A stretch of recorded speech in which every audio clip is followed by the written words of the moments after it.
We'll call the meeting to order and begin with the Pledge of Allegiance. I pledge allegiance to the flag of the United States of America and to the republic for which it stands, one nation, under God, indivisible, with liberty and justice for all. If we could take a look at the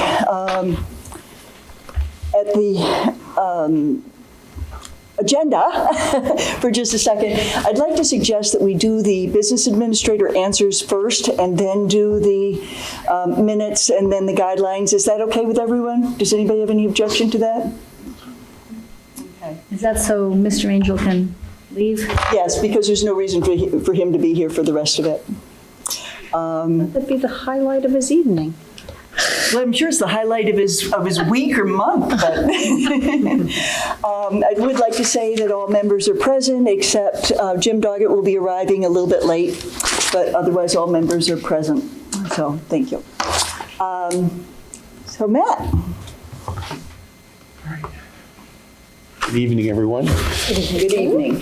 I got another round of questions. Do you have copies of the questions and answers? Yes. Have them. Yeah, on my computer. I'm going to put them up too. Okay. Okay. All right. The first one, the question is, what does this line item represent, and why has it fluctuated so greatly from $44,411 in 2018, $32,877 in 2019, which is a 26% decrease, only to soar again in 2020 to $65,000, a 97,000 increase. And basically what I said is it's because of the default budget was adopted, all right? Under RSA 40:13, Roman numeral 9, we must use the same appropriations as contained in the operating budget authorized for the previous year. So basically, the number that you're looking at is an adjusted number after the budget. So the budget was set, and then it was adjusted through a line item transfer during the fiscal year, okay? So whenever we do the default budget, we have to start with the adopted budget, the budget that was presented to the taxpayers, and roll that forward, okay? So really, the answer to this question is because we're rolling it forward from the prior year, and the prior years are reporting more of a actual number, closer to actual. Okay. Where do those line item transfers go to? Okay, so line item transfers, and I'm having to do this from my memory, so I could be wrong with the dollar amounts, okay? So mine are line item transfers, and I believe the number is lower than $5,000 can be approved by myself. Anything above $5,000 has to go to the Finance Committee for approval. Okay, and there's like an official form that requests the line item transfer and with signatures at the bottom. So one of the things that would be helpful to me when we're looking to prepare the budget, and I know, I understand, is to have a list of past line item transfers so that we can look and see if, the amounts that are being requested in the proposed budget seem appropriate. I'll have to see if I can generate that automatically through the system. There could be 1,000 of them in the year. Right. So it's not like there's a handful of them. And I guess we could also see them in the minutes from the Finance Committee? Correct. The large ones. Only those The larger ones. Yeah. Yes. I think it's the larger ones I'd be more interested in. Okay. Thank you. I'm trying to write this down. Okay, the second one, and again, let me read the question. In 2018, the total budget for substitutes was $151,220, and in 2019, the total budget for substitutes was $219,744, which is a 45% increase. In 2020, the total for all substitutes is down 20%, or $175,920. And the total allocation appears to have been spread evenly across all grade levels. Why is this fluctuation year to date when the lack of qualified substitute teachers remains a credible and persistent challenge? And again, my answer is a default budget. In 2019, the budget that was approved by the taxpayers was $175,920, and it was just carried forward into the current year. May I ask, were these fluctuations the same types of things, likely matters that were transferred between line items, or were they? Yeah, they're all transfers between line items. Yeah. So what they've done in prior years is to try to transfer out appropriation between line items so that there are no deficits. So when they're making a year-to-year comparison, they're showing like appropriation similar to what the expenditures are, and the amount remaining is either a zero or a positive number. The total of all appropriations doesn't exceed what was authorized by district meeting, though. Okay. The third one deals with substitute nurses. Why are substitute nurses, nurse salaries allocated to technology and curriculum, $3,360 and $600 respectively, rather than to just individual schools? And the answer is these are phone allowances. The codes 16 and 17 relate to subjects rather than building location, and I agree that they should be general as opposed to 16 or 18 instead. However, we're in a default situation. As such, we cannot make a transition this year or next. Okay. The next question deals with clerical tech overtime. And the question is $4,094 in 2018, $10,903 in 2019, and the line item is gone altogether for 2020. Has this overtime expense been reallocated somewhere else, or is there truly no longer need for this service? And I just said, just like questions 1 and 2 above, the default budget must start with 0, and this is because the 2019 adopted budget had a 0. May I ask, when I was looking for these variances, I was comparing the columns, and the amounts that were in the columns for last year were, as I reported, so those were actual expenditures, those were not. No, they're budget numbers, but they made them the same as the actual numbers. And I think that this is going to be a common theme throughout a lot of these questions. But personally, I prefer to have line items with the appropriations kind of staying stagnant and showing the positive and minus. You know, like this is my best guess of what we think the appropriation is going to be for this particular line item. However, there's a board policy that says there shall be no deficits, and we got to move money around to do that. So it makes our initial analysis kind of futile, because we don't know what goes on behind the scenes to make. I mean, honestly, I was remiss in submitting these on time. I had them done, but I didn't submit them in time until after you talked about the default budget last time, and I just never went back to revisit them, so I apologize for that. But it's frustrating to me that in our review, we're looking at these columns, year to year. How would we have a way of knowing based on the data we were given? We would have to go back to the actual budget to see what was actually budgeted in the case of a default. Yeah. How about if this happens again and we have a default budget, we put a column in that shows what the default amount is, maybe? So that, you know what I'm saying? I'm not looking for a needle in a haystack and trying to make something about something that doesn't exist. Yeah. I don't want to assume that that's the case. I had that same problem when I was answering these questions, and I actually had to go into the accounting system and actually dig up what the original number was in the prior year. So I agree that, okay, if the default budget wasn't the budget that passed, say it was the budget that was presented passed, the numbers would probably match more closely, okay? But since it was the default budget, it's kind of like it's making the numbers just go, Loopy. yeah. All right, thanks. And I know you said that's policy, but is that something that can be changed, or? Yeah, the school board can change any policy at any time. Where would we find that policy? Is it Yeah, it would be a financial section. And I'm doing this from my memory, so I can't tell you which one it is, and I read it a long time ago. Just saying. I don't know why you can't do that. Recall out of how many pages are the policies? Yeah. Okay.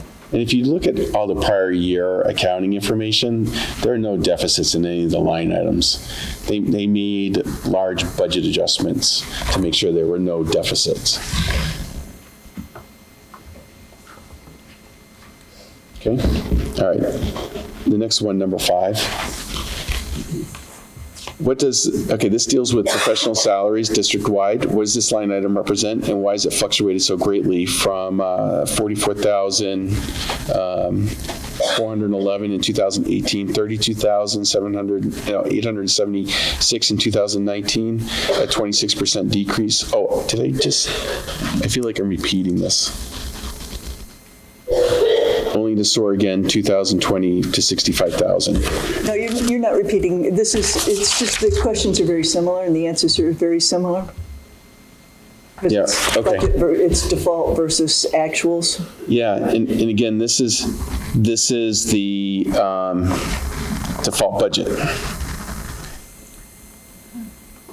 And that's why it soared so much, is because that was the amount that was voted or approved at district meeting in 2019 and got rolled forward. Matt, could I ask you a question? When you and the superintendent and the rest of the administrative team are preparing the budget for this year, I assume you're really looking at some of these things to see when you put forward the proposed budget, it's going to have the line items for what you really think it needs to be? It's not going to be something where you just put forward 65,000 just because it was there before. Okay, one of the themes that the superintendent has been pushing is he wants to make sure that we're just putting forward a default budget. Okay, I'm about 98% done with that. I suspect that there will be some tweaks from there, but I don't have much. I'd rather personally like to dig into this and to redo each line item personally. Now that's not being done? Well, the thing is the promise that the superintendent, it sounds like he wants to do, is to make sure that there's continuity from one year to the next, and that the tax rate is fairly consistent from one year to the next. And that's one of the things that I'm trying to work towards. All right. Now, when I have to build a default budget, it's going to have some of these really wild fluctuations in it, and I can't do anything about it because state law prevents me from doing anything about it. So if the operating budget doesn't pass, it's going to be another year of default budget. Cheryl? Just to clarify, when you say that the superintendent is going to present a default budget, do you mean a total amount that would be equal to the default budget?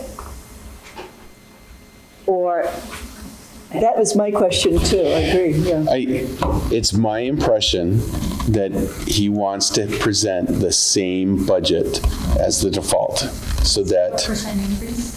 Sorry? A 0% increase? Well... That won't be the case. No. No. We're at 36 million, right? Because the default is... We have Contractual CBA changes. contracts. Yeah. Things like that. Yeah. So the default budget that we're operating under now, he wants to present that, not the default budget that will be calculated for the fiscal year that we're doing proposed budget in. It'll be calculated for the fiscal year, the proposed fiscal year. So basically, I'm taking the current year budget, plus and minusing contractual items, and removing one-time items. Which, you're since gonna- we're in a default budget, there shouldn't be any one-time items. So you're going to be coming up with an amount, and then the proposal from the superintendent is he's looking to match that amount. I believe it's going to be the same budget. Line item, yeah. So it's going to be exactly. It's going to be, so when the voters choose, whatever passes or fails is going to be the same budget. Yes, Jim? It would make sense that, as Cheryl mentioned, he ends up with the same bottom line number, but things being on different lines, it doesn't make sense that you would, with that one, with 65,000. Okay, if you don't need the 65,000 in that line, why present it? It would make it.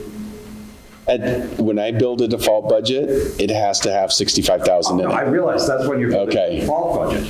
But if 65,000 isn't necessary in that line, you only need 20,000. Yeah. And One assumes that he's going for a bottom line number. So the $45,000 differential is going over into something else. That he's not bringing in two identical budgets, the default and his, because that just, I think that's the direction we're going to be going in, but I'm just going based upon the edict from the superintendent. He wants me to present a default budget. I'm almost done with that. I know that there's some thoughts of making some changes within the budget. See, you have to understand too that we're looking at some huge transitions this year, and if we can simplify the process while making these transitions, it would be easier for the district. What does that really mean? Let's see. We're moving the middle school. I'm trying to find a tenant for the middle school. I'm also trying to find a purchaser for the seminary. I'm also, let's see, the middle school transition is just like a huge amount of my time. What else is on my plate for big projects? So are you The elementary school transition. Elementary school transition. Are you suggesting that the default budget is simply an easier path to choose? To put forth the default budget so that when it goes before the voters, they're one and the same? It's Rather easier. than putting in based on last year's expenditures, plus or minus contractual obligations, minus one time? It's easier to put forward a budget that way where a lot of the unknowns can't resolve a lot of unknowns, okay? So if we move out of the middle school, I still have to heat it because I don't want to have a building that is without heat, because as soon as you do that, then the building is going to start to degrade instantly. So I'm actively trying to find someone to go into that facility. However, I need to make sure that there's appropriation sufficient to cover that. I don't want to make a guess at it because I don't know what it is to operate a building at a really low temperature. I understand your position, I do. But I'm going to say, this is the last thing I'm going to say about this. I've lived in this community for about 30 years, the last 12 to 15 of which there was a lot of there were a lot of presentations of budgets where the default and the proposed were very similar. And every year, they just kind of ratcheted it up and up and up, so voters didn't have a choice. That's why I ran for this position. I understand there are a lot of unknowns, and you need to have supplemental reserves to allocate and cover these unknown expenses. But I think that this district and this budget committee is going to need to have a better understanding of that in order to convince the general population that this is in the best interest of our community. That's all I'm going to say. Can I comment? Can I speak to that, keep raising my though? hand, I'm sorry. You can comment, then I'll go after you. I keep getting this. So. The budget hasn't been presented yet. I understand. Okay, and the superintendent is going to explain the budget when it's presented. And we're really trying to present a budget that is in the best interest of not only the children of the school district, but also the taxpayers. I have a difficult time not really, not being able to see what the true expenditures are when they sort of massage the numbers, and I think, how can you accurately put together a budget and know what you need if you can't tell me what you spend? And it makes it very difficult. So I don't know if Mary made a suggestion earlier, maybe you can add an additional column so we can actually see what the true numbers are. It's just difficult to know when everything is being massaged in the back end because you can't have deficit numbers. So there has to be some sort of transparency so we can actually see what the true numbers are. I presented the numbers the way they are because I was asked for those particular columns. I can add in actual expenditures for those years. That's Helpful for me, We do have a 3-year data set which has budget and actual. It's in a PDF. It's not in a Excel. So if you could give us that in an Excel, I think that would give the budget versus actual for those 3 years, and that would probably help. I'm hearing from Jim, you had something. I'm sorry. Yeah, I've got concerns about this whole project management that's going on with this middle school transition and the elementary school transitions. I think that the scope of work that's getting done or needs to be done has not been properly viewed. I think it's being rushed into, and I think we are going to be hit and strapped with a lot of unexpected expenses related to this whole school transition. The first one, the one that was even stated tonight, is the maintenance of the empty school. You're looking for somebody to go in there and continue to maintain it, and the estimated heating costs for this aren't there. I believe that the voting public, well, those that did vote, were led to believe that that stuff was considered and known prior to the word elementary being removed from the documentation. So is there a way that the budget committee can turn around and ask for a project scope and really, look at what we're going to be spending money for in the school changes? We certainly can, yeah. We meet on a weekly basis to discuss this. Right. Okay. When you say actual costs, no one's ever run the middle school at 50 degrees. Okay. So I can't tell you what the heating oil is going to be for 50 degrees. And I only want to do this for one season because I really want to get someone in there. And we are talking to someone right now. Which has to stay, And to also go, we do actively talk about the middle school transition as a project on a weekly basis. We have a standing meeting once a week. Okay, so I don't want you to think that we're ignoring this or we're going to straddle with the taxpayers with additional costs. I think the problem is that we were led to believe in the presentation that somebody had actively investigated because we were given like a firm estimate just in terms of heating costs for the middle school. So I could just be speaking for myself, but I have those sort of figures stuck in my mind. So then to hear somebody say, well, we don't know what the true cost is going to be. Well, how did you come up with this whole proposal? Not you personally, but how is the whole proposal created with these figures if it wasn't truly... Okay. The cost for the presentation was prepared by the facilities people, and I believe that their cost is going to be fairly accurate. When I say I don't know the true cost, we've never run the building that low in temperature, okay? I'm also going to have someone go in there and flush the toilets on a weekly basis and make sure things are being run every single week. I'm hoping that will never happen. I'm hoping that we will have a tenant in there.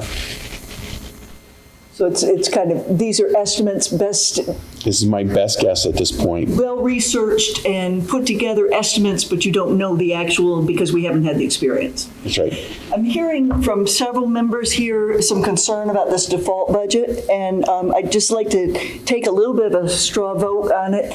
I'd like to ask the superintendent to present a budget which is the same as the default if that's what he thinks is in the best interest.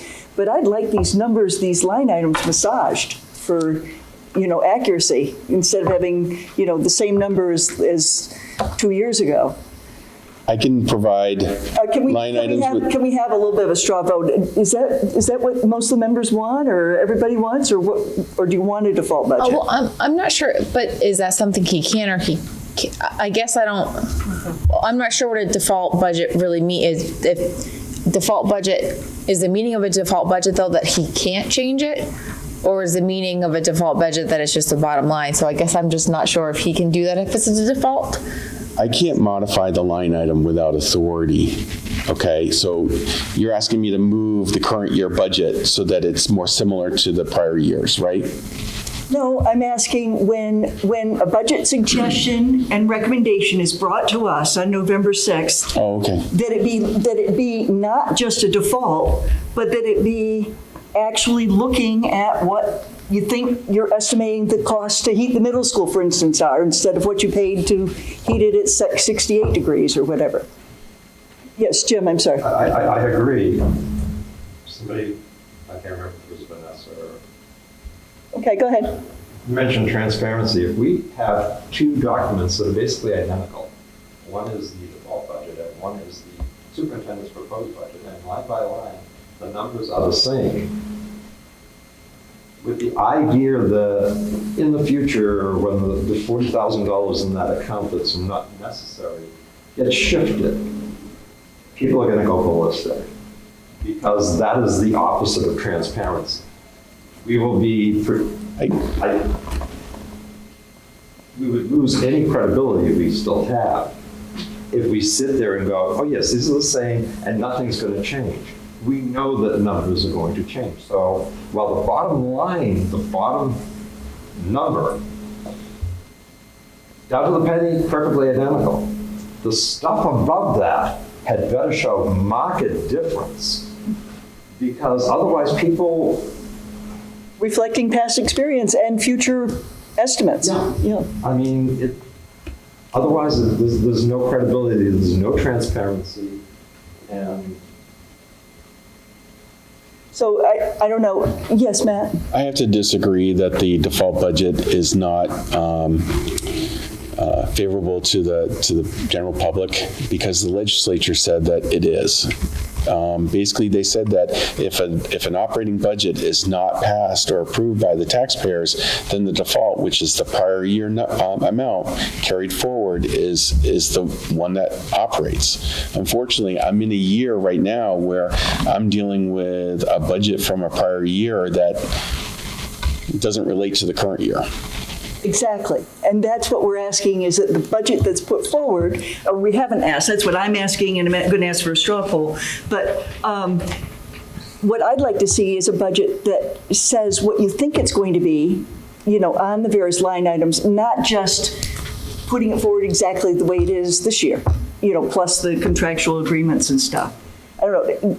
What's your feeling, folks? Are you satisfied with an exact same budget, or do you want it massaged by line item? I mean, I understand the difficulty because there is a lot of unknowns, so I think I understand why they're doing it. I don't have a good solution for them. I don't know that they'd be able to give us accurate numbers because they don't really know next year they just don't know what the expenditures are going to be. So I sort of understand it, but I'm struggling with it a little bit. Is it because you guys have so much on your plate, is it too time consuming? Are you guys kind of at listen, it would take us too much time to try to massage the numbers to make it say what we estimate? No.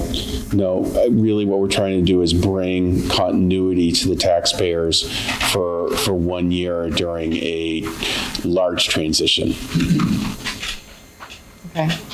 Yes. Certain things with the transition, there are a certain number of teachers that will no longer be with us. The bulk default budget assumes that those people continue with us because they were in the previous year's budget. And it's not little numbers. It's not 5,000 here and 10,000 there. That's a substantial number. The superintendent cannot possibly bring in the same staffing in his proposed budget as the default. I think, yes, Matt? Actually, the statute specifically deals with that. And if you look at it, the one-time costs anticipate any staff reductions if there are any. Salary and benefits yeah. And I think, as I recall, he said there was going to be a net reduction of probably 2 teachers because some of them are going to be shifted. The proposal is to shift them to early interventionists. Wasn't it net 2? The default budget doesn't allow for creation of new positions. Right. So there's one area that it has to be different. They're going to be teachers. Teacher to teacher is just going to be a different, so that's, I mean, we'll see how it's Actually, presented. I thought they were moving from professional staff to support staff. No, it's professional staff. The addition of support staff that I've heard him propose, and correct me if I'm wrong, anybody who, but that I've heard is not for this next year, it's for the following year, and that's by adding paras. But he wasn't planning to do that in the next year. It's kind of a 2-year phase-in, so support staff would be. Last year when we discussed the interventionists, they were supposed to be paras and not professionals. No, they were professionals and paras. But first the professionals, and those are going to be teacher changes. Hopefully teachers that we have now who are getting additional training so that they can fill that job. And then there's going to be a net reduction of 2 teachers was the plan as was presented for year 1. Then year 2 is the paras. Okay. Either way, 2 professional staff members, even if we go with the $65,000 last year. 85, yeah. 85. Yeah. 85. That's $170,000 differential. And as Matt just pointed out, that it comes off of both the default budget and the proposed budget. If there's a reduction planned, it comes off of the default because the default changed 2 years ago. It did, but So, yeah, quite honestly, you want a straw poll? yeah. I say that the bottom line numbers should be the same, but the actual Allocation. how we get there should be different. Okay, and your feeling? I agree with Mr. Doggett. If the bottom line is what they're looking to sustain, I can live with that, but I'd like to see a best guesstimate allocation of the actual expenditures plus or minus anticipated changes. And I agree with both of you. The thing is that the Finance Committee and the school board can do line item adjustments as if they're needed, but I'd rather not start out assuming that that's how everything's going to be done to shape a budget. Sounds to me that all things remaining the same, that we'll see the same number of wild variations. And I know that the goal is to keep the tax rate level and to keep us from incurring these large, unexpected changes. But what that's telling me subliminally is that these monies are going to be just taken and allocated at the discretion of, that's your job, and of the, Finance is it the finance subcommittee? Right. And so they're going to just get as much done with this money as they can, and that's fine, but I think you need to tell people that that's what this is achieving. This is what we're looking to accomplish, and it needs to be plain and transparent and a one-liner even. So let's go on. Maura, do you have a feeling on that one or the other? I'll be honest with you, I feel like I don't know enough about what default budgets mean that I really can, as Matt's talking about with some of this legislature, it's this, it's that. So I am feeling at this very moment for me to criticize how it's being done. I feel like I don't understand enough about the process of whatever default budget is to really say that it should be done a different way. So I understand. I understand the feeling. I think I just don't understand enough of the other side to really say it should be one way or the other, truthfully. Okay. Can I break into this and kind of quickly go over the default budget, what the statute is? No, let's finish this Okay. first and then, okay, go ahead. I don't know, I'm struggling with it. You know, I believe in the bottom line number and what they're trying to get across, but I mean, basically, if he says they can't put deficits due to policy, I don't know then how he could get around giving us actual estimates on the budget. Are you talking about line item deficits, or are you talking about overall budget deficit? Line item Line item deficits. deficit. Okay. We can't have an overall budget deficit. Overall budget We deficit. cannot have an overall budget deficit. But you can wipe out a line item. But we can make it so that the line item doesn't have a deficit. But I thought you said you still had to put forth that number because you couldn't show, oh, no, The okay. columns that I was asked to provide were after the modifications, unfortunately. So, in my past experience with budget committees, they've always wanted the budget before the adjustments. So to me, this is a little different. We have it both ways from you. Okay, You know, I mean, you gave us a 3-year data set with budget and actual. yeah. Yeah. Cheryl, your feeling? I just can't imagine that the superintendent's going to present a proposal that's exactly the same as the default budget. I Agreed. think knowing him and he's typically very detailed about appropriations and very thoughtful in where he believes is the best allocation for the needs, to meet the needs of the district. That I'm anticipating that it's going to be the same bottom line as the default, but it's going to look like something that is real. It reflects what the needs are. So, I mean, if it's not, I would be very disappointed. So that's what I'm hoping for. Jim? Bottom line number, I'm cool with having that for a default budget anytime. And how you get to spending that money is the responsibility of the finance committee and superintendent.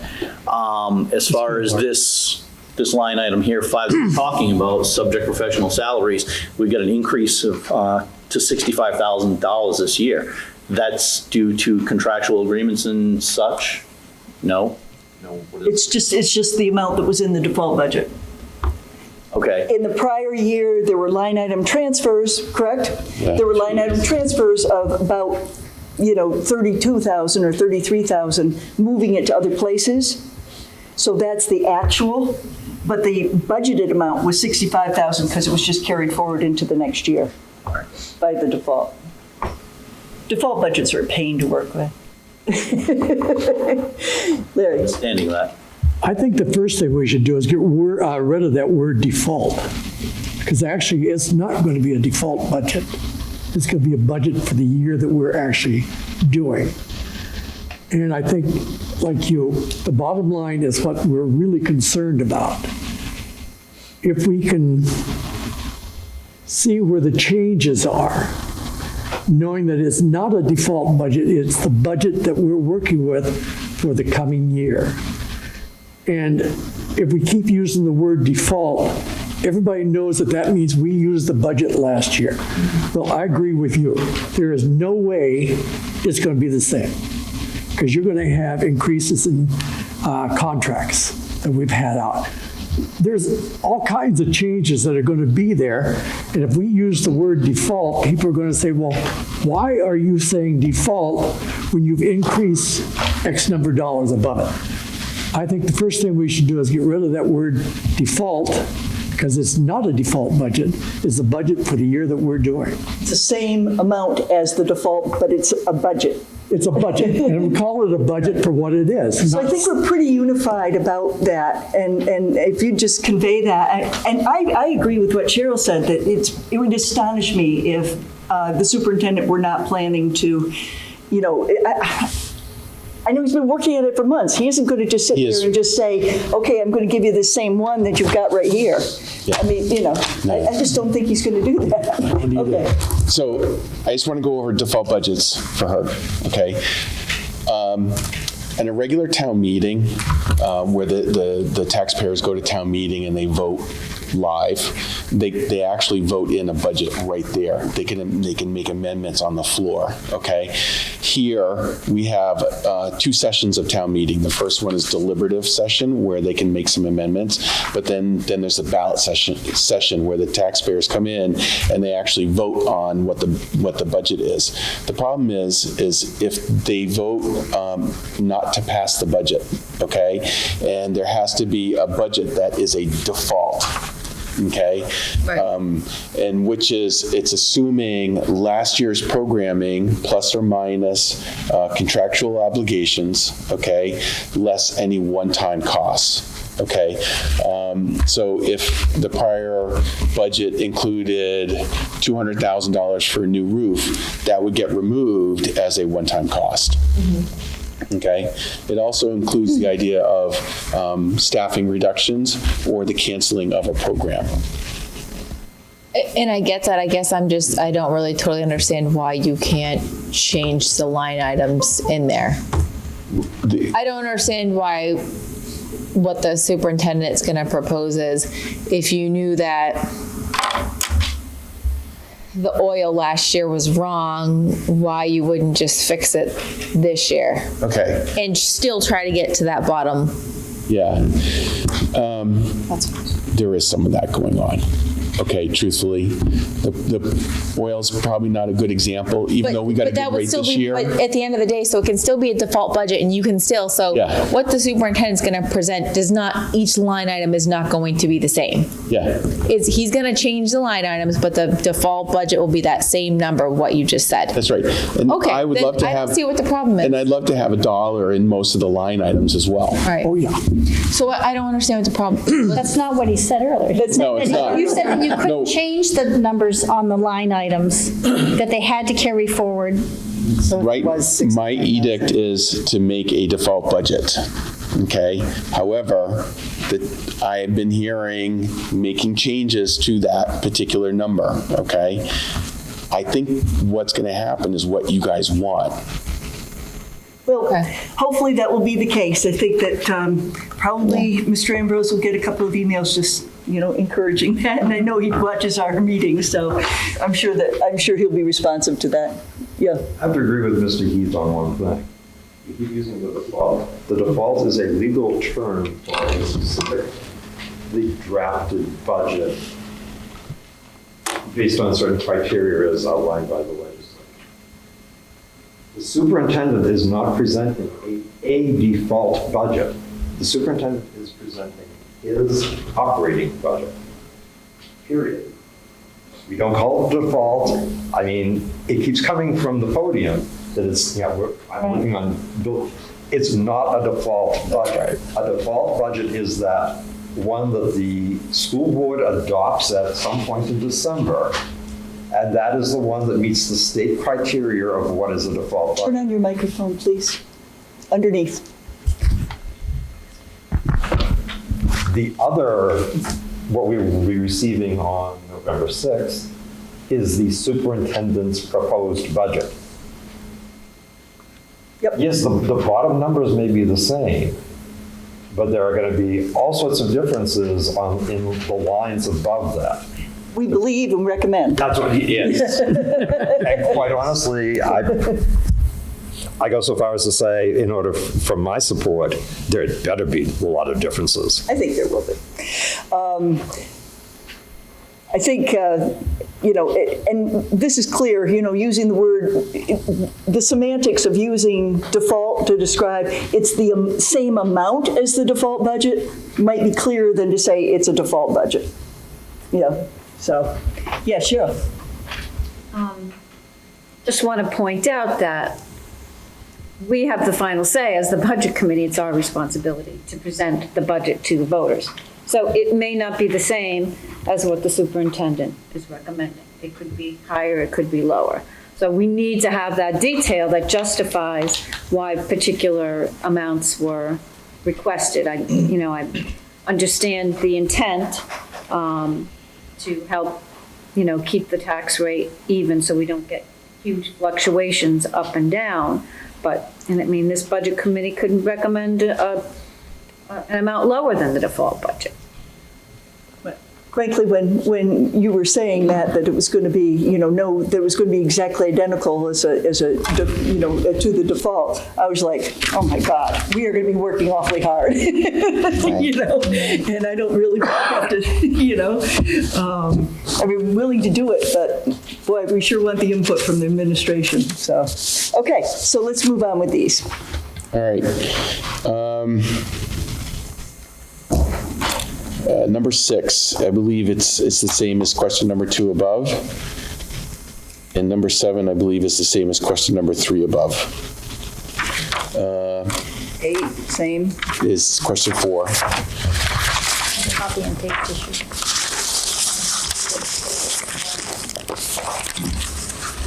I think it's fine. Yeah. Number 9, which deals with online access. Administration did a great job assessing and calling online subscriptions to identify unnecessary or redundant software and programming fees. This was evident by the overall reduction in such fees from 2018 to 19, $83,293 in 18 and $54,063 in 19. The object total for this expenditure is back up in 2020, nearly double than what it was in 2018 at $161,724. It appears largely due to for a $74,650 expense for curriculum subscriptions. What is this? Is this a one-time purchase or will it be an ongoing expense? Now, I recall this question kind of being asked previously, and I didn't have a good answer for it back then, but when I dig into the account numbers, it's because of the default budget, because we weren't able to go with what was being offered to the taxpayers. We had to go with what was approved in 2019. So it's showing this wild increase. When I went back and looked at that particular line item, yeah, they dropped the expenditures down, and I can't see how I can spend $161,000. I wouldn't say it's a one-time expense, though.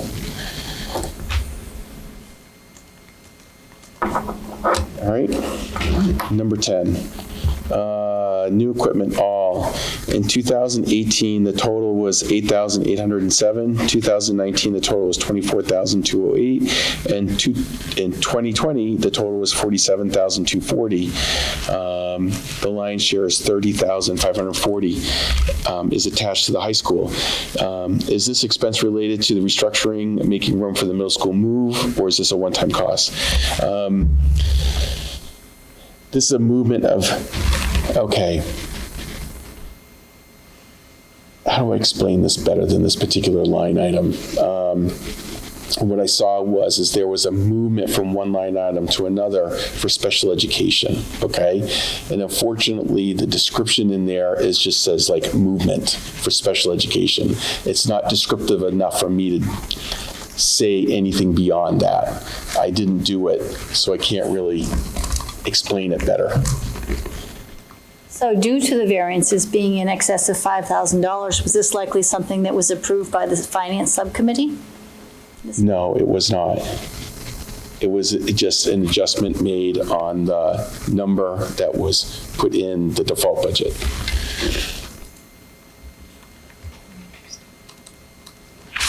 I'm not satisfied. So somebody approved something that they shouldn't have then, if you're, I can't say one way or the other. It's just a number that I just can't put my finger on. But should that happen again, it needs to be approved, correct? It should never happen. Excellent. That makes me feel good. That makes me feel better. That it should never happen, that we, no, I'm sorry, but I can't explain it. Okay. Is that okay, Mary? No, but it's going to have to be, I guess.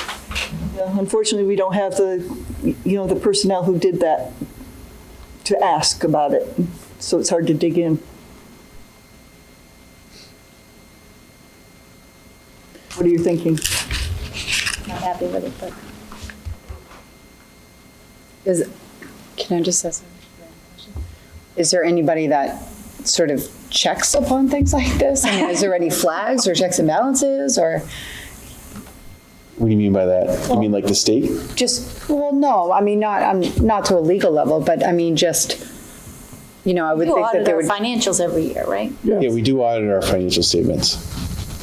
And I what- think the bottom line, though, is that the personnel who did things like this is no longer here, so there's That's new correct. personnel, so these types of things should not continue to happen. That's correct. Is that, I think that's really, Yes. Will not continue. it's kind of water over the dam. Not saying that that's okay, but I'm just saying It's there.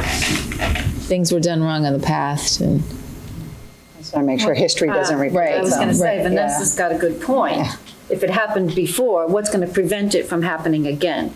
If we don't have anything in place, that is some kind of check on this. The school board approves, right, the manifest. Is that something that they look at? And Oh, yes, they do. so, Every, Oh, yes. is this, my concern is this the only one that fell through the cracks? Or are there more that we have not been able to see? Just a rhetorical question. I I don't want to get into personnel issues on this.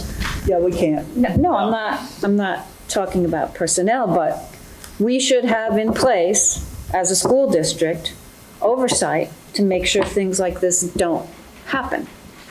Do we have that? yes, we do.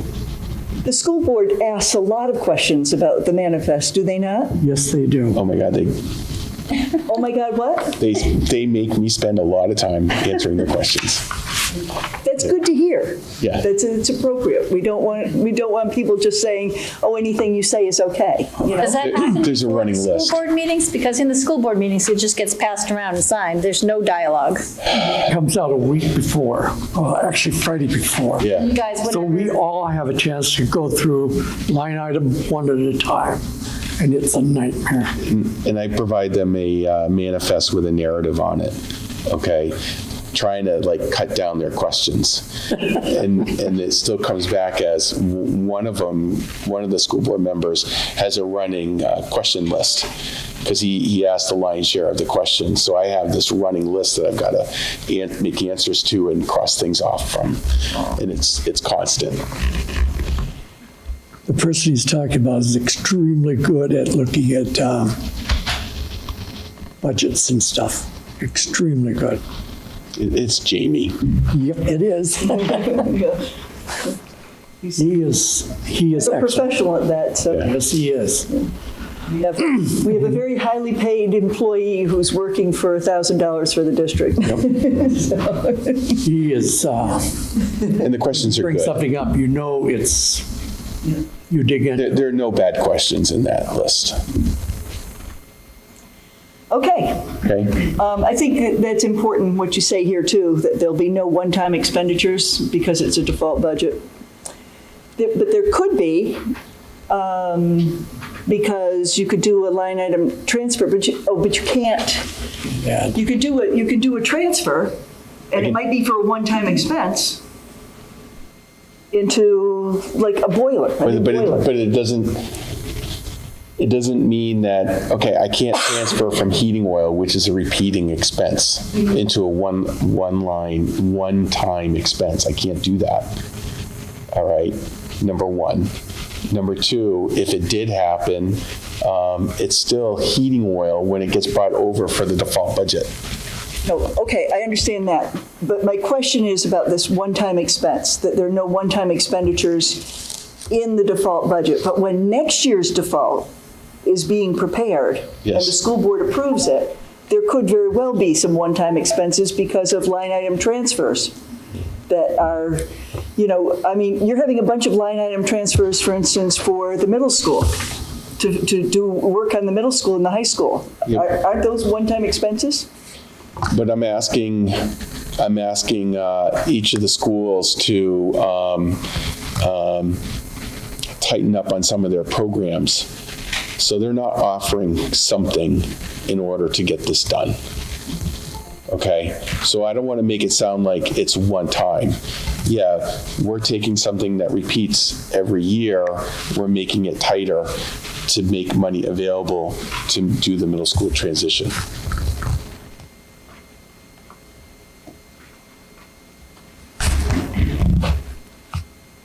Yes.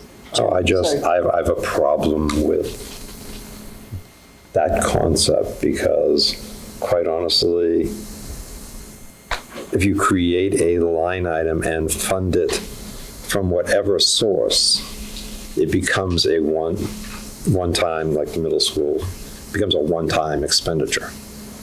You don't then at the end of the year get to say, oh yeah, even though we use that money over here, I'm now kicking it back in. I think That that's to me, exactly what that he's sounds saying. like fuzzy accounting. No. I'm not, okay, when you do the default budget, We don't do it. yeah, okay, no, okay. This is a default budget. Right. Yeah. When I'm preparing the default budget, and we're talking about the real default budget, okay? It is last year's adopted budget, not last year's amended budget. Okay? It's the budget that's presented to the taxpayers, not the budget after adjustments within the fiscal year. So because the money's already been approved by the voters, it's up to the school board to spend it however they want. Yeah. So that if it was originally slated for pencils and it winds up being a new vestibule, it's not a one-time expense because the original source was pencils. Correct. And that's the problem that we've had for decades. Exactly. Only what they've done is that in the last school board meeting of the year, they went in and went on a spending spree. And they took all this unexpended fund and went and spent it on everything because by then, the new budget and default had already been calculated in March. So it's the same predicament. I can't speak to that. No, what I'm saying is, because it's part of a default budget and a bottom line, this bread box right here is what we're talking about for dollars. And using my pencils and whatever else I said it was, a vestibule example, because it was originally slated on that object, that line item for supplies, people with authority made the change, the transfer, and it was a one-time expense. But because it was appropriated and by statute readily transferable to the enforced year, we can't deduct that as a one-time expense the following year. That's right. Because it's already tagged and approved by the voters. But that's where it becomes a credibility issue. So how do we go about getting those items identified and eliminated out for the next year for that particular cost? It changes every year. I'll give you that. Every time you do that, something like that changes every year. So what you're talking about, okay, it's a one-time thing, but it's really, the money still goes back in the default budget as pencils. You cannot spend it on whatever else you want next time. If the default budget is what is selected, you still have X number of dollars in pencil line. Can I give an example, a better example? Okay. And it's easier to give an example if we were a town rather than a school district, okay? So say, for example, within the appropriation, it says to buy a truck for $20,000, okay? If the default budget comes through, we can't buy that truck because we already bought it last year. We can't get authority to buy another truck for $20,000. Therefore, I have to reduce the budget by $20,000. That's a one-time expenditure. I mean, I understand what they're doing, and I think, I don't know that I would want to change it to a one-time expenditure because then they would take away from originally what the money was slated for. So I think cutting back, asking them to cut back and maybe shift the money is not a bad way to go about it because I'd hate to take away for where they actually really need those funds for. Because if you do transfer, I mean, if you take it out and put it, and then now they lose that funding for what they originally needed it for. I mean, if you're asking them to cut back their funding just 1 year to supplement what they need to do the build out, but not lose that funding. And just so that everyone knows, I asked each of the schools for 1.54% of their budget, okay? So it's not a huge chunk of money. And like heating oil came in as a big factor to funding this. So it ended up being like $30,000, $40,000. So that was a very interesting distinction that you made that I really didn't get before. Yeah. Was the default budget being the not based on actual expenditures or after line item transfers, but it's the budget as originally appropriated. That's a distinction I never got before. I always thought it was more, what actually happened. Yeah. So thank you for that. Can I expand on that a little bit? Yeah. So the concept is that we have to present a budget that's already been thought of by the taxpayers when they go into the ballot box to vote, okay? So if I use the amended budget, the taxpayers haven't made that connection to that, okay? So it's apples and oranges. So it has to be something that was presented to them within the four corners of town meeting, within the walls of town meeting, literally within town hall. Okay? Does that make sense? It does. Okay. No, thank you. That's like a big aha moment for me. I don't know if anybody else got that. That was a good one. Okay.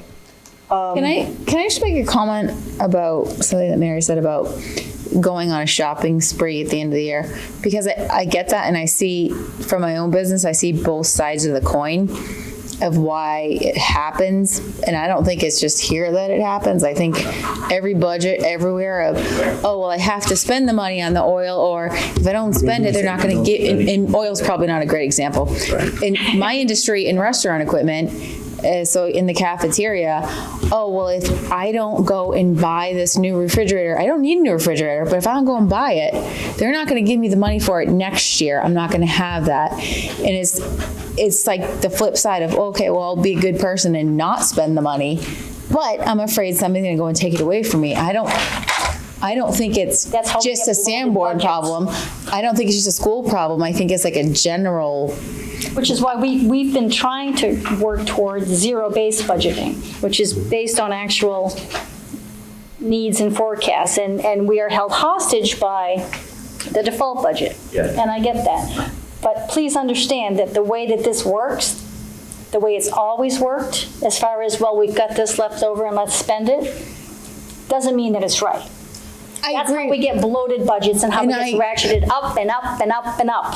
And I agree with that, but I think that the flip side is people think, oh, well, if I don't spend it, now you're going to take it away from me, and now next year I'm going to need that refrigerator, and you're not going to give it to me. And I'm not saying which side is. I'm not saying which is right or wrong. I'm just saying, like, I get why it happens on both ends. That's all. Yes, Jim. I understand in certain industries that does happen. However, we have to remember, it's not the school's money that's being spent.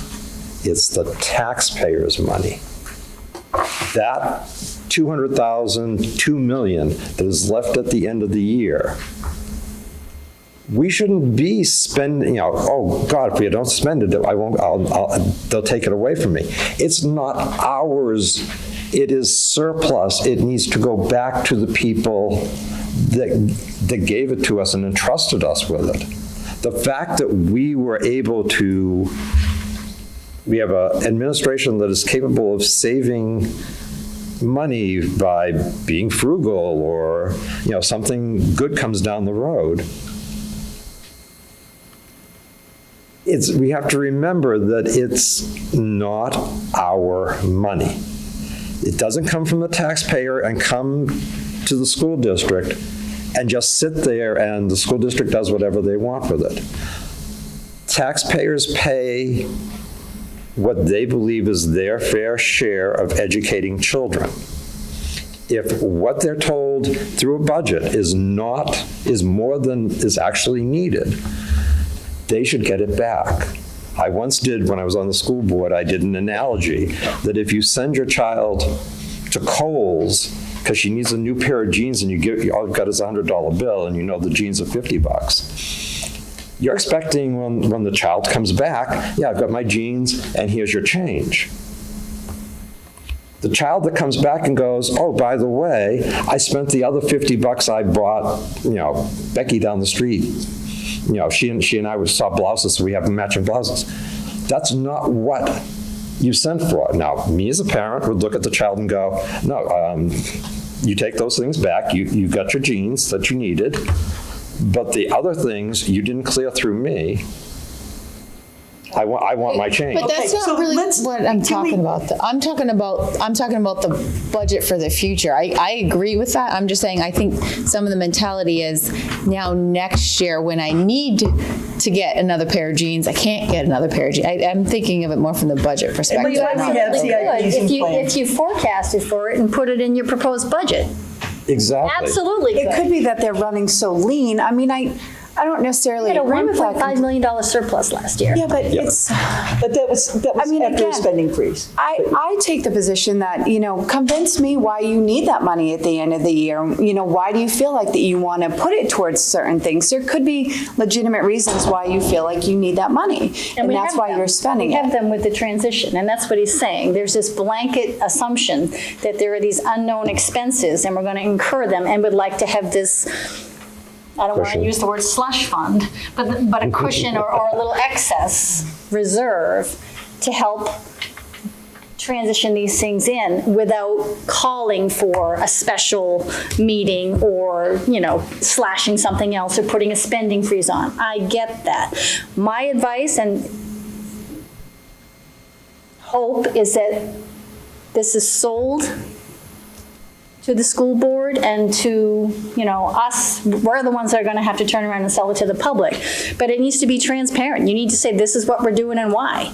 And this is why it's coming in at this figure. And we anticipate that, even though we ask people to cut back 1.54% across the board, this is what's going to help us with this transition without any added digging in your pocket. I think people would understand that and accept it.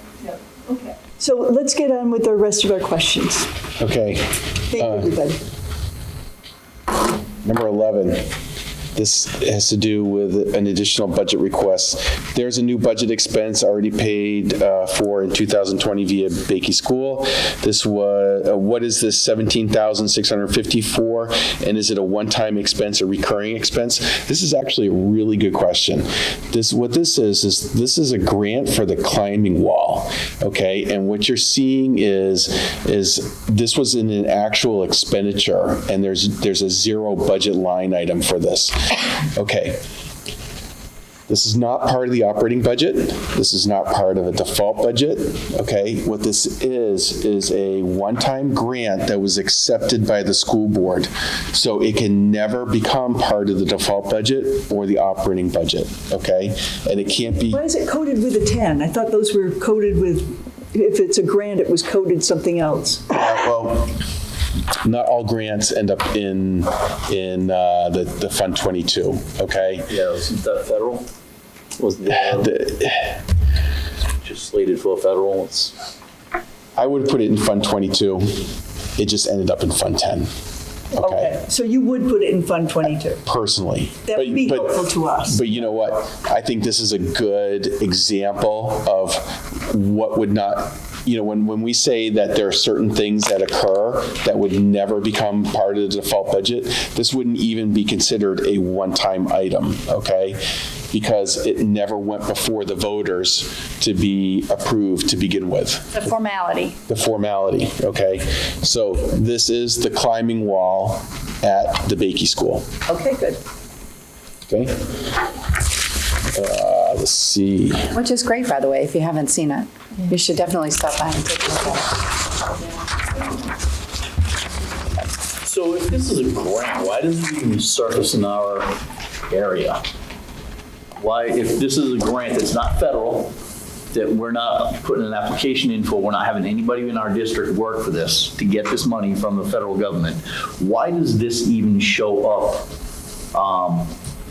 for a debate of some kind? Why is it even reviewed? Okay. You know, this is kind of like giving somebody a tip, you know, at the end of the meal, you give somebody a tip and nobody really questions it because it's there. So here, there's a generous group of people out in the society that said, here, have a climbing wall, you know, develop teamwork and all that kind of stuff. Why do we, as even the voting public, need to see the 1760? Okay. I prefer to, when I was asked to give a data set, okay, I prefer to give you everything, good, bad, or indifferent, okay? I don't want to take stuff out of it because the moment I do, it will be said that I'm not being transparent. You still need to account for it. Somebody sees it Yeah, there. yeah, Where did it yeah. come from? You got it documented. It's got to go into a right bucket for a state report. That's it, okay? But I'm not going to take a data set and start removing line items just because I don't want you to see it. I think it would be helpful, and I'm glad that you will put things like this in the 22 bucket instead of the 10 bucket for the operating expense, because it Agreed. seems, I mean, we wouldn't even be asking about it if it were a grant, you know, if we knew it was a grant.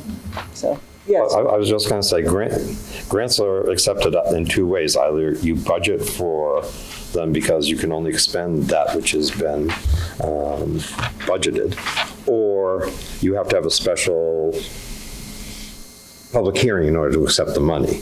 So it's got to fit into one of two categories. Either it was an anticipated grant and you budgeted because you can't spend it unless you've appropriated it, or it requires a public hearing to accept it, in which case, yes, it should be on its own separate piece of paper somewhere towards the back of the book. That's right. And they did have a public hearing at the school board meeting. Yeah, to discuss. I was there for it, I remember it. Yeah.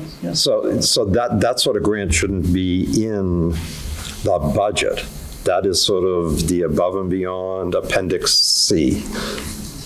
And I really think that this is a great example of what will not become part of the default budget, because I've actually been asked that multiple times. Okay, great. Okay, all right. Number 13, special education substitute support salaries. $27,160 represents an 82% increase over the 2019 figure of $14,940. What's the significant increase? Is it performance or morale concern with full-time staff? And I said that the adopted budget started at $27,160. Transfers were made in the prior year to actual. However, the adopted budget in the prior year became the default budget of the current year. Can I suggest that when that is the answer, which is the answer to like 3/4 of these questions, that you just say it's the same thing default, as a okay. default budget, and don't bother reading it because we've got it in front of us. Okay. It'll be attached, so you know there's not a need for that. All right. Let's see. I think it's the same answer. She did, you're right. Yeah, Same number- answer. Same message. Yeah. It's the same message. It's a default budget.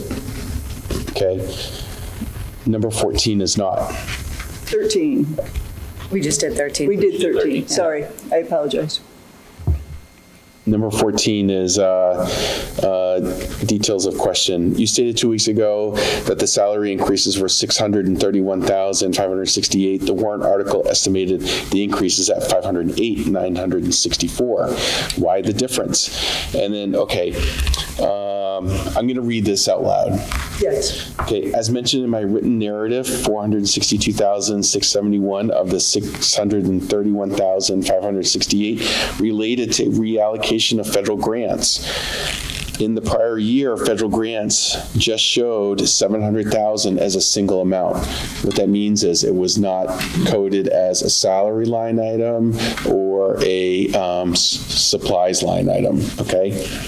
This year, we've broken it out as best we can. Because the grants were not broken out in the prior year, the increase should have been much, much lower. Benefits related to salaries were broken out in the current year, while they were not in the prior year.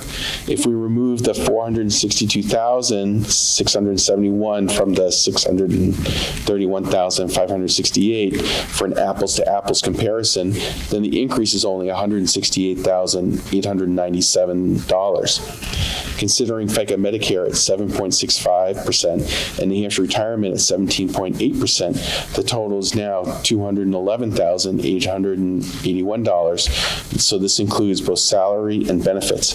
There are other factors that went into the $508,964. However, we're far within that amount. Now, I just want to also note that the $508,000 represents more than just this 1,100 regular education function code, okay? Because teachers are spread out under 1,200 also for special education. So if you start adding up all the areas in which the teachers would go to, it would end up being closer to the $508,000. You're just seeing a portion of it. Okay, really appreciate you digging into that because I know the question's going to come up, when people, for those who are paying attention. I didn't have a full answer last time, so I apologize. So this, I think, better answers it. Okay. Number 15, what areas of coverage are covered by stipends? Please give a list of stipends with descriptions. And special education coordinators at pre-K, middle school, and high school get $4,000 stipend on top of their teacher salary to perform the roles and responsibilities of this position, including summer hours, was $3,000 in fiscal year 19, increased to $4,000 in fiscal year 20. Preschool teacher at Bakey also gets a $4,000 stipend, was $3,000. She's serving as the special education teacher who does evaluations for all preschool students district-wide until the other teacher becomes certified. Okay. 16, staffing changes. Oh, I don't have an answer for this. I was going to have someone else. I'm sorry. I was really sick when I was doing this. I was going to have someone else fill in that box to talk specifically about staffing changes because I don't have the staffing changes in my head. Okay. Could you have that person do that and email it to us, and then we'll have it, and that'll be an exception to our questions if there are questions about it on current operations? Okay. I apologize. No, thank you. Okay. Reductions in teachers initiative. You stated that I need to dig into this further. What have you found? Is this a timing impact as you suggested? What impact on the budget? What impact on staff? And basically what I found is it's the default budget issue, and it was 0 last year. And so got carried forward. I'm going to skip to 18. 153,550. Don't read it all. Don't read the question? Yeah, don't read it all. We don't need it. Okay. Okay, the first part is the default budget. The second part. This is No, but same there's- thing. It's default versus actual, right? Yeah, but the special education director, if you go to the top of the next page, also provided an answer. Okay. And it says most of the increases increase needed for the, I don't know what BCBA means, to oversee program for students receiving ABA services. Board certified behavior specialist. The district increased from slightly less than 1.5 days per week to 2 days per week, and the hourly rate increased. These services are mandatory. These lines also include required services per student's IEPs for,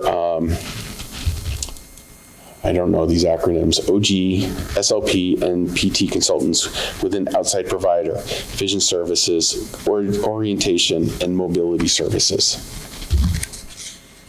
Okay. Yes. The next question, this doesn't have a number. I wasn't even sick. I miss doing the number. That's fine. Without reading this, This one maybe you can read, because this isn't the same thing as the okay. budget versus actual. All the expenses associated with enrichment, including salary, benefits, professional services for instruction and supplies, total $99,500 and are only up 1.5% from a year ago of $97,993. This does not even keep pace with inflation for 2018, which was 1.9% or about 2%. Is there room in any other department budget to support the severely underserved population of students? I said I can't argue with the logic, however, it's a default budget issue. Okay, number 19. Could you make a note that it'd be really great to have Tom discuss enrichment programs? I know we're trying to catch kids up and to move the bell curve up, but one of the things he threw out earlier in the discussions about all this early intervention was that there's going to be more attention to gifted students, not just the ones who need to be caught up, but also the ones who are there and sometimes are just asked to help their friends next to them so that they can kind of help them learn instead of getting extra work. They're mostly overlooked. Pardon me? They are. That actually came up Which is why at a the lot of transition meeting families- for the elementary school yesterday. That was one of the questions. Yeah, so I'm hoping that he'll really address that in the meeting. Okay, I wrote it I down. will tell you, that's a reason a lot of families will leave the district. Okay, the next question deals with vocational assessment, and basically it dropped 10%. Basically, last year's number, it was the actual number. This year's number is the default budget.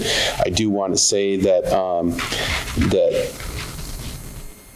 I do believe that the tuition for it is increasing. However, the number of students that are attending it are slightly down. This is for this year. Do you know, Matt, is that by choice or, just by a lack of interest, lower interest, or is it just a matter of demographics? We have lower population, so we have fewer people or students I think enrolled in it's classes. students making the choice of not going, which I'm a little surprised. Yeah. It's not that they've been restricted. No. That was my concern. Number 20, co-curricular program, other professional services, supplies, dues, multimedia, rental books. This one is the same. It's budget versus actual. Default budget. 21 is default budget. But I want to... But I also want to make sure that in my discussion here, I'm not including hockey, okay? I've always kind of struggled as to whether the district meeting meant that hockey's going to be part of the operating budget, and I'm making the assumption that it is. Yes. Yeah, that's Okay. The only thing we're not paying for is ice time. Single hour. Number 22. Well, it's in their budget. Okay, number 22 is high school and middle school guidance, tech services, mileage, supplies, books, software, dues, and fees. The question is $39,301 of the increase in tech services is due to the costs associated with student testing, such as SATs. Why has this increased so dramatically? Does it have to do with more students taking the PSAT, SAT, or due to them taking it more frequently? And basically, this is for the PSAT, was never budgeted. It was an expenditure that was offset by revenues in prior years. So in prior years, what they did was students would have to pay for taking the test, and they would record all the revenues and expenditures in a liability account. This year, they just took it where the revenues are going in as a miscellaneous revenue and the expenditures are going in as an expenditure. Are the students still paying for it? Yeah, they're still paying for it. But we're capturing it as a cost that we're reporting to the state. But to the people, it's not being recorded as a fee being paid. You mean the revenue side? Yeah, the revenue side. Yeah, we can't net the revenue against the expenditure. The revenue is going in as a miscellaneous revenue. Does that make it, is that? But no, it makes sense. It's just, it's not stated that it's a wash.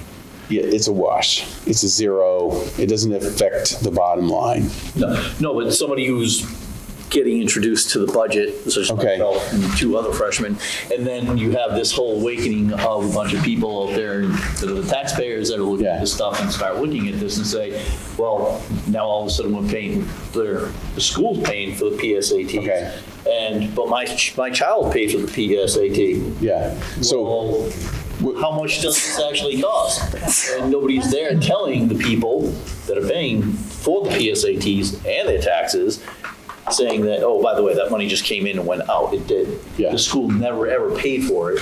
It just gets recorded as a debt to the school. And the same is true for summer programs, and, I mean, there's a bunch of them like that, but, yeah. it would Why- be I'm nice sorry, if why is there it was done some that way? What?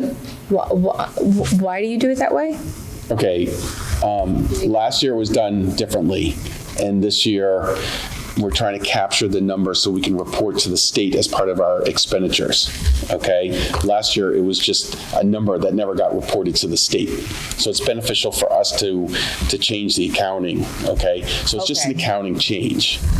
And he explained it very well, that basically it's revenue offset with expenditures, and it has no tax impact. That's how it's written in the budget. It's written, you No, the expenditures actually went that way, but can't see it that way You then. can't see it that way in the budget. Right, okay. But But there's a reason why you did it that way. yes, Is the bottom for line. state reporting. Sorry, oh, Jim. I was going to make Sorry. a comment to that. The other problem that you have is that if you don't account for it properly, you're expending it out of your budget, but you're taking it back in as unanticipated revenue, and you can't use it. So you have to make sure that you show it as being equal on both sides, like a standard ledger.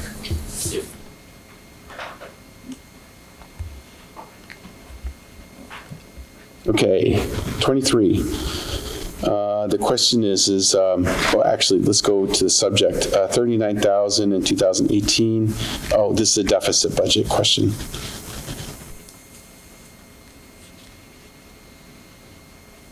And this deals with school board services. This is the note taker for school board and why that particular expenditure went down. And it was because that position was replaced by a person who earns a salary rather than an hourly wage. Okay? 24. The question is 29,000. Wait a minute. Yeah, this is a default budget issue again. Yep. Okay. I'm going to skip it. 25. Let me see what the answer is. Same thing.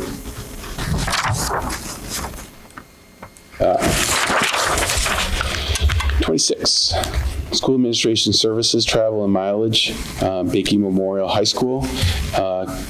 The question is, combined travel and mileage reimbursement is up $6,940 to $19,836, which is a 186% increase, and why? And my answer was, I don't have a good answer for this. The prior year adopted budget was $15,336 for this group of accounts. It was amended down to $6,940 mentioned in the question. However, I can see a net adjustment of $4,500 increasing travel in the current year budget, and the increase did not have an explanation attached to it. I got something subsequent from Tom on that, that it was, for those of us who were on the budget committee before, maybe you guys even remember having seen it, but we asked to have more detail about travel and other expenses, and so this line item was created. So because it was kind of new, that would be a reason for it to be increasing. But that was in response to us just saying, hey, will you keep track of what you're spending on this? So that's where that came And from. you're satisfied with that answer? That it's just a reclassification? No, it's actually a grouping of it's taking out expenses. Yeah, it is a reclassification, but it was a specific tracking of what's going on with mileage and reimbursements so that we could track it and see what was happening. But there's no history on it, no real history. You know, it's kind of new, so we don't really know what it means yet. So this is a baseline kind of. Yeah. Prior, the administrative travel was a stipend of a set amount. Mm-hmm. Has it now been changed to, no? No, this is for others. Okay, then why is it called administration travel? Because the principals at the Bakey Memorial High School and middle school are considered administrators. And so this deals with travel for just them. It's different than me as an administrator. Okay, so They don't get a stipend. So it is their actual stipend that they get, plus extras. Well, I said, no, those don't believe they administrators get a don't get a stipend. stipend, it's actual mileage. This is their actual travel. So it is up. So, okay, presently, administrators, all principals and assistant principals receive a stipend. I don't believe that's correct. That's what it was last year. We were told it was contractually required Okay. and that it's $3,000. Well, you may know something more than I do, Okay. because this is not one of those areas I've dug into yet. I'm not part of the administrators. I've only been part of the administrators' negotiations recently, but not completely. So I think that this would be that.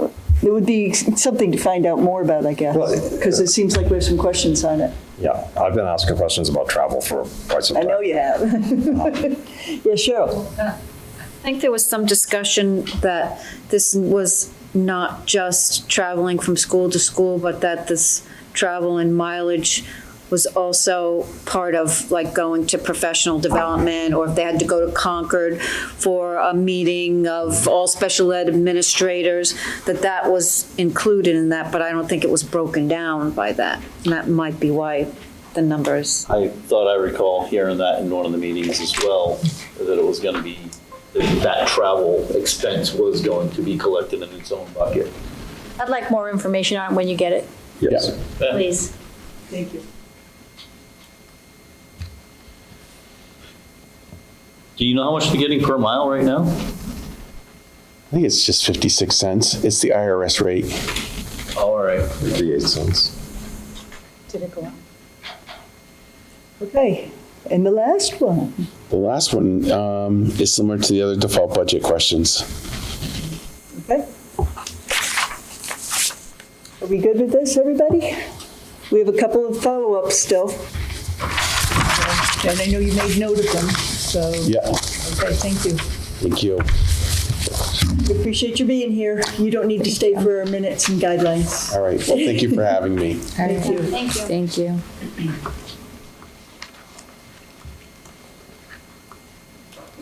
Actually took longer than I thought it was going to, but was a lot of good information. And a lot of good questions still.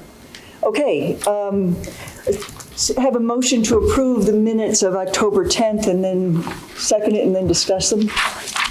Move to approve. As amended? Cheryl Cheryl amended them. submitted. Do you want to, which? I will bring them to the floor with with Ms. Gannon's recommended amendments. Okay. Are you seconding that? Sure. Okay.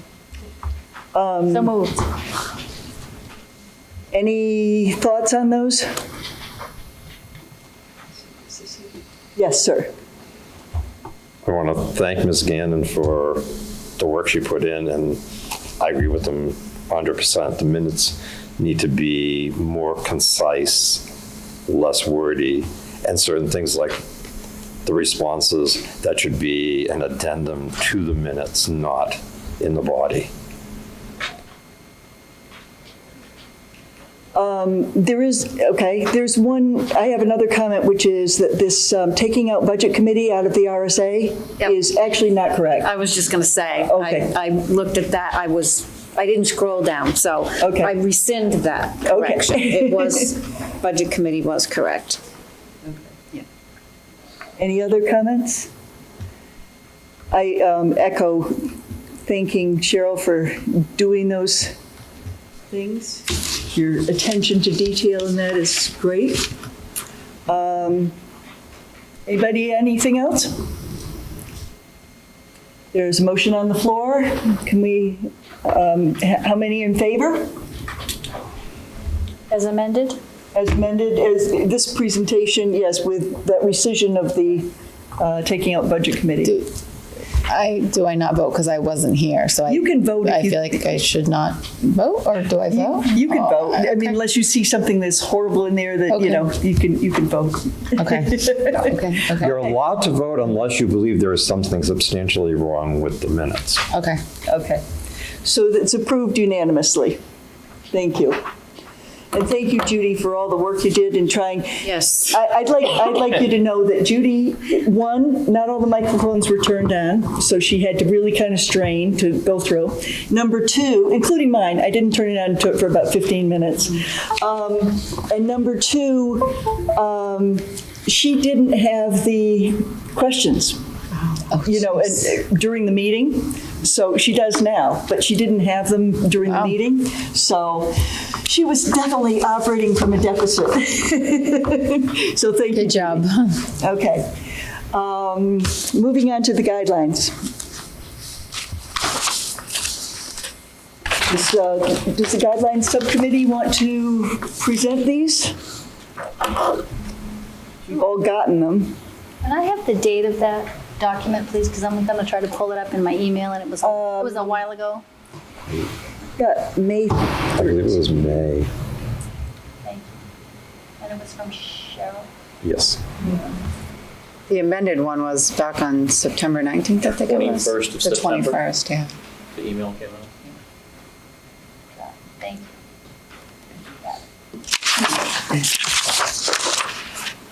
Trying to open it here. Okay, I'll get it open. Okay, Cheryl? I'm not sure how we want to go through this. Do we want to go through each amendment? And I don't think we need to have like a formal motion and a vote I think we do need to have a motion. for every not for single. each. No, not for each section, just to, I think, let me suggest that we have a motion to accept these guideline revisions. I'll move to adopt the guidelines Okay, and a second? as presented. And can we have a second? So- Okay, so the discussion's now open.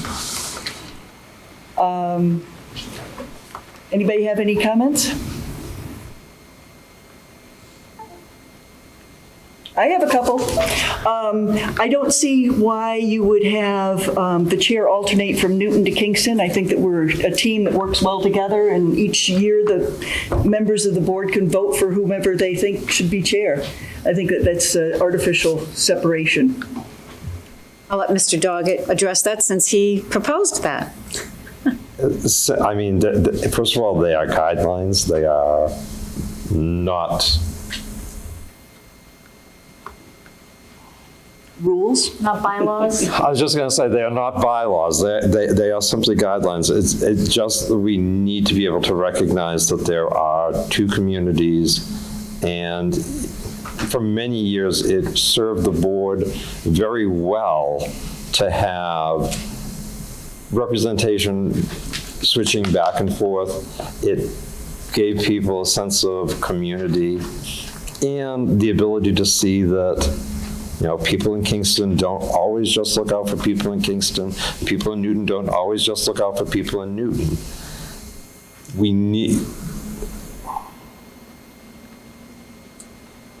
need to get away from the possibility of stagnation and I saw it when I first got on this budget committee.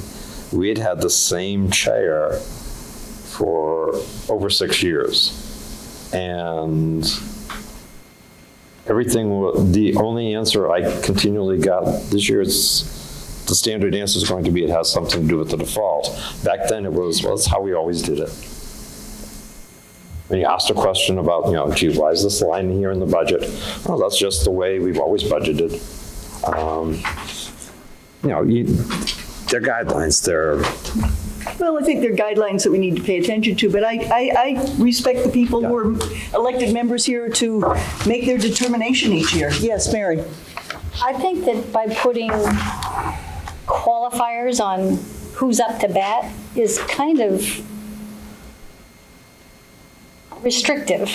Like, why not a man one woman and a woman the next? Like, I don't see, from my perspective, a problem with the communities not respecting the democratic process, and whoever wants to vie for one of these, for the chair. The school board does the same thing. They don't alternate between towns, or, what do you do when it's the at-large person? What if the person, nobody from Newton wants it one year? And I understand its guidelines. I just think it's superfluous, and it's adding a layer of restriction that is not necessary. I think it squelches the democratic process, personally.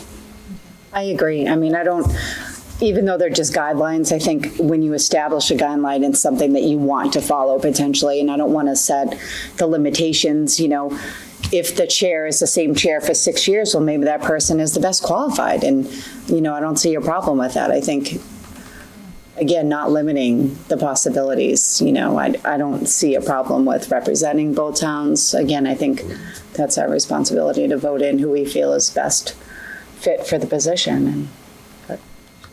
Any other thoughts?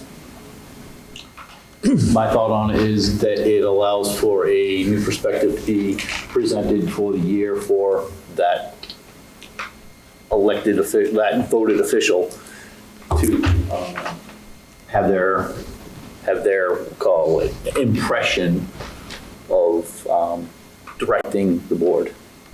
Okay. Any other things? What if that new perspective is another person from Newton? Now, if we have to go back and forth between towns, what if next year Jim is the new perspective that we should have? We're saying we can't have Jim's perspective because Newton's already been taken by Annie this year. So next year, you can't have a turn, Jim, even though you're best fit because you're from Newton. Believe it or not, I believe that as elected officials, we are all uniquely qualified in our own ways to be on this committee. All the chair does is run the meetings. That is all the chair is supposed to do, is run the meetings. We have charged the chair with, collecting the questions and what have you, but that's part of running a meeting. I also firmly believe, and next March will be my 35th year on a ballot. And I am used to seeing quite often, there are certain people who do all the work, and quite often on boards you have people that, Cheryl has seen it before on the school board. We've had school board members that never read a document during their entire term.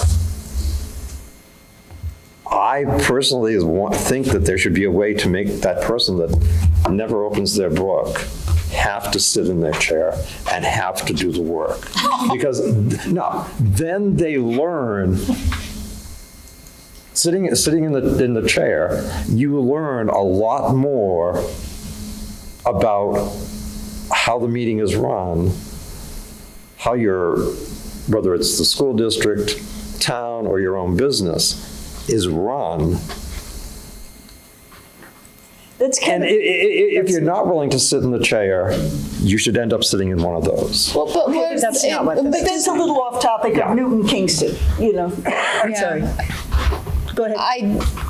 I don't think it's very democratic to be forced into which town.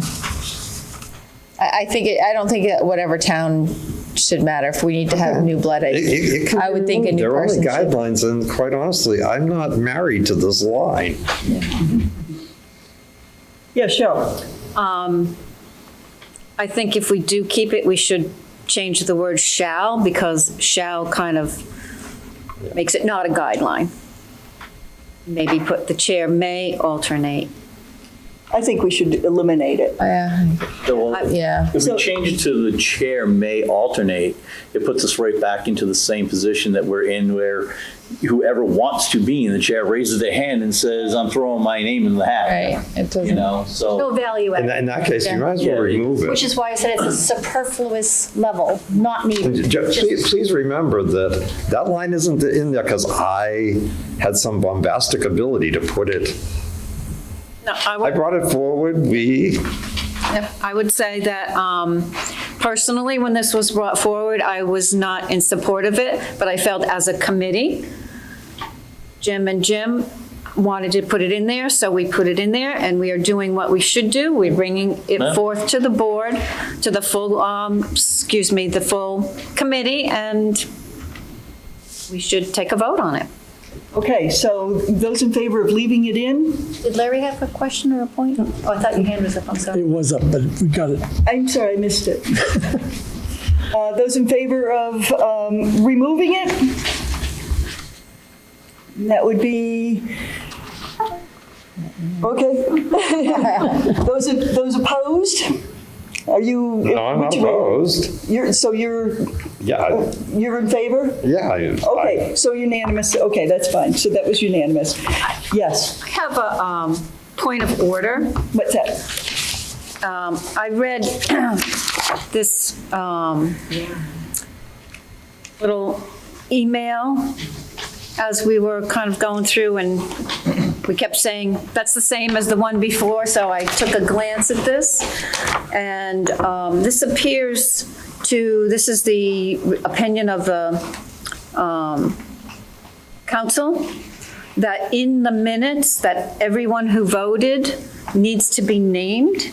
It appears to say that when you vote, you can't just say unanimous. I don't think that's. I don't think It that's was what just that related means. to the appointing of the vacancy. No, yeah, that, Because I didn't see that in the RSA, that it was, that, You can say unanimous. If it's a split vote, you have to be able to identify who voted on each side. So you either have to list the yays or the nays. I agree by with you, I name. was a No, little confused. not But what yeah, this I know says. I see what you're saying, Cheryl. I mean, it says I'm here. confused There by were that, 3 too. people named at the meeting, and it was unanimous. Yeah. But you have to say what their names are, so that, I understand. Yeah. I mean, if that doesn't apply to this, then it was just confusing to me. Okay. I don't want to get in trouble again with the minutes of this meeting if we need to name them. Yeah. Number 5, it says amendment be the conduit of information from the committee to and from the district administrative team. I would like to say that this email did not come through the chair per that guideline, and Larry might have an objection to that particular guideline. I'm trying to find where you're at. Number 5. I can't see. Oh, there. Oh, did we we skipped way ahead. we skipped over? Okay. Skipped over So all the everything other else stuff. was, Nobody had anything else that they were saying, so I went ahead. okay. Does Yeah, anybody have you're right. anything else in between? You're Well, right. we Yeah. didn't read it out loud or anybody. We all got it I in think we need advance. to. Do you Yeah, I had it in advance as well, so. want me to read it out loud? Well, it was the, that first bullet item, the chair shall alternate. Was Yeah, that we the took- we only took thing that in out. question? we just Was that the voted only thing to, in question? That was the only, yeah. Annie's doing another one. Right, but she skipped ahead to 5, so Yeah. the at-large member may be considered to represent either. Does town anybody as have an anything else in chair. the election? In the election procedure that's outlined there? Well, yeah, the next bullet, the at-large member may be considered to represent either town as a nominee for chair. That's directly tied into Good point. chair, So that should come out too. yes. Okay. That's an editorial. Where is that? That's Right underneath. The very that's first the bullet. second bullet underneath election of committee chair. Good catch. I thought we just, oh, I thought we took okay. the whole We thing removed out. the first no? bullet. So. Okay. No, the rest of it is process. The rest of it's the process. Is the process okay with everybody? In accordance with RSA XXX? Yeah, that, I didn't know what the RSA was. I think it's 91, Oh, I you see. know, the, 1A, I think it is. yeah, 91A. It's the freedom of information. Just number However, it's 91. like subsection 4. RSA Is it subsection 91-A. 4? -A. You'd have to actually And look it that up. covers It's all. not just the standard 91-A:3 that we normally cite for. Yep. Right. :3 is Non-public. non-public. I believe it's section 4 about voting must take place in public. Is that an IV? No, it's a Roman numeral 4. Sorry, it's Arabic 4. Arabic 4. Okay. Okay. 91A. Number of votes, simple majority. In the event of a tie, second round until a majority is achieved. Upon election, we'll assume the election of remaining officers. Everybody okay with that? Okay. Then the amendment of number 4, the district will fund a recording secretary who's not a committee member. And that's our Judy. Okay. Do we not? Okay. All right. Yeah, it's simpler. I think that's great. It's said more simply than the old way. Officer responsibilities. And this is the conduit of information from the committee to the district administrative team. My job actually states that I am supposed to take the information up and report it at each meeting to the school board. To the school board. That's not the That same is as my going job. to the, that's not the same as going to the superintendent and getting a legal Wrong, I opinion. can go there anytime as a school board member. I'm sitting here as a school board member designated by the RSA. Which one are we on? Number 5.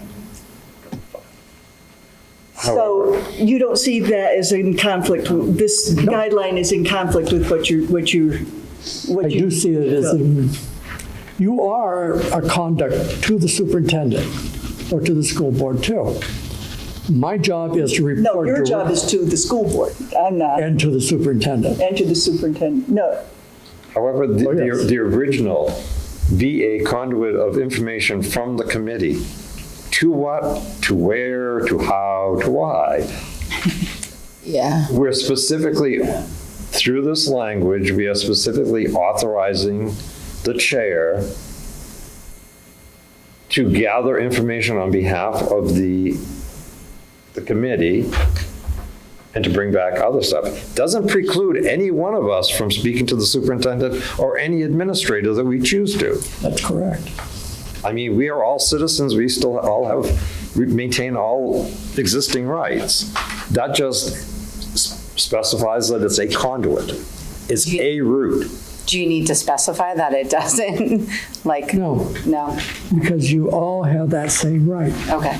I'm just asked, this is new for me, so But I'm what we've trying to done understand this. in the past as a member of this committee, as Jim just said, is that we have given the chairman, instead of me going up for every 10 minutes to tell him something, we've let the chairman do that. The situation that I'm talking about right here, that me and Annie are talking about, is the procedure that we found that may be in violation of an RSA law. Which we're going to get to very shortly, because it's down here. Yeah. Yep. So are we leaving that in there? There being no I don't objection? have a problem with it if you Okay, don't, good. Okay. because you're all conduits. And then 6, the amendment to strike that phase, call upon any committee member. That's kind of obvious, isn't it? Yeah, that's good. I like that, to strike that. The vice chair, assume the duties of the chair. Reword, assume the duties in their absence. Is that okay with everybody? Okay. Secretary, so we're going to have a secretary. Take minutes when the recording secretary is absent from a meeting. Is that, So, yeah, so I guess we voted for a new position. That's what we agreed to up above, was that there's a secretary? That's original haven't- language, that's. Or is that already That's there? nothing new. That's not being changed. But we don't have the secretary. We don't. Secretary. No, we don't. We're not in compliance because we've, So should we not change that? No, you should. No, because it's a guideline. I mean, we don't Oh, have okay. to, you know? Okay.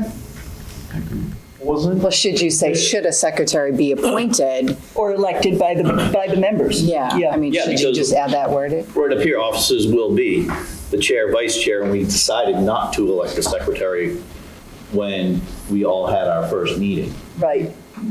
So therefore, the position just was not fulfilled by any one of us board members, but there still is the position of secretary. Right, and there's a big difference between secretary and recording secretary. absolutely. Yes, there is. Yeah, Law only has secretaries. Recordings, there are a bunch of different nomenclatures that are used, like recording secretary. A recording secretary is nothing. What? A No, recording don't take any secretary. offense to that, Judith. Wanna back up on that? It's not an officer. You are something. Any law. Text you. Secretary is an officer of a committee or body. right. And I'd like the next phase of looking into this as being kind of looking at what different rules are and roles are for secretaries, because they're actually very much broader than this. And the secretary can have a lot of responsibility for making sure that we have all our paperwork correct, that we, kind of coordinating on the, signing of things Well, and this, stuff like that. this guideline defines what we consider the secretary to be. Right. And we're saying that the secretary will have the responsibility to take the meeting minutes. It doesn't have any other responsibilities in here, I understand. And unless what- we want to put other responsibilities in there. What I'm saying is that in the next phase of looking at guidelines, I suggest that we look at roles of secretaries on boards and see if maybe this should be amplified. That's all. I'm not suggesting we do it at this point. Got it. Can I just make a minor statement? Yeah. If we don't have a secretary, then why are we dictating what a secretary should and shouldn't do? I mean, it's sort of it just doesn't make sense to me, but that's just, Yeah, Again, just so you know, when we didn't have a recording secretary, Yeah. at times, we rotated the taking of minutes amongst all of us, so everybody had a wonderful opportunity to sit and participate in the meeting and also take minutes. And once again, this, as you see, this is in black. This is the language that was proposed 3 years ago when these. that's why I think it should say if a secretary is elected. I don't know, but it's schematics, I guess it's not. So if we look down at, Is that resolved? is it? Do you make, Secretary issue? anybody want to make a change to the secretary at this point? Or just leave it as it is for the time being, or? Oh, Vanessa, you all, Yeah, I mean, I don't do you want to do something about it, yeah? I mean, I Put just, in there, don't elect me. you'll never be able to read my notes. No, again, I just think it's so unclear. We don't have a secretary, but add- Well, no, In the earlier in the event- guidelines, it says that the school district will fund a secretary for us. yes. A secretary, chair and vice chair by statute have to be members of the committee or board. Yeah. Secretary does not.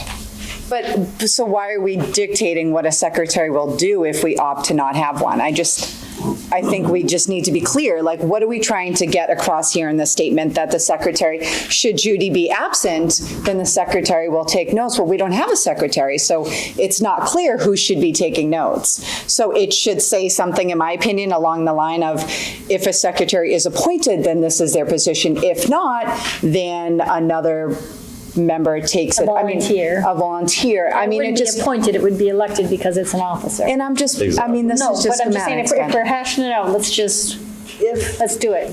Well, we should have a guideline, because if Judy can't come to the next meeting, Yeah. it should be in here. Right. So we're not arguing like this every time. Yeah. So Judy may not be here. Would it make you satisfied, because I had the same concern as you, to say, like you were suggesting, in the event How did you say it? In the I said, event? if a There's not a secretary. if there's a secretary was appointed, however, if there isn't a secretary, then X, Y, and Z would be responsible for it. It just needs to be clear. Another committee member, I would take the line out completely, because quite honestly, if our recording secretary is absent from the meeting, then it's going to be a case of, okay, who wants to take minutes tonight? Because, Can you really plan ahead of time who's gonna, yeah, I mean, if. we gonna do it in alphabetical order? Yeah. You're first. Oh, no, shoot, I'm first. We've done Yeah, that. reverse alphabetical order. What we can say is, the chair will solicit a volunteer from the membership. Okay, yeah, That works. I like that. yeah. Yeah.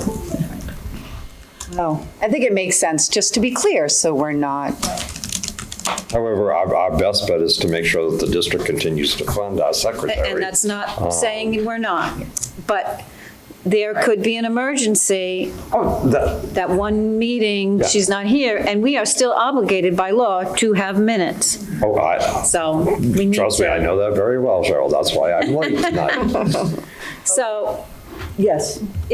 so instead of saying secretary will, we'll say if the district secretary or district, what did we call it, hired district? The recording secretary. recording So if we Recording just have secretary. Secretary will take minutes when the recording secretary is absent from a meeting, as it says now. And then a second bullet I put in, if there's not a secretary, the chair will ask another committee member to volunteer to take minutes if the recording secretary is absent from the meeting. Okay, then you can get rid of we're the gonna first keep line, 'cause secretary they're there? redundant.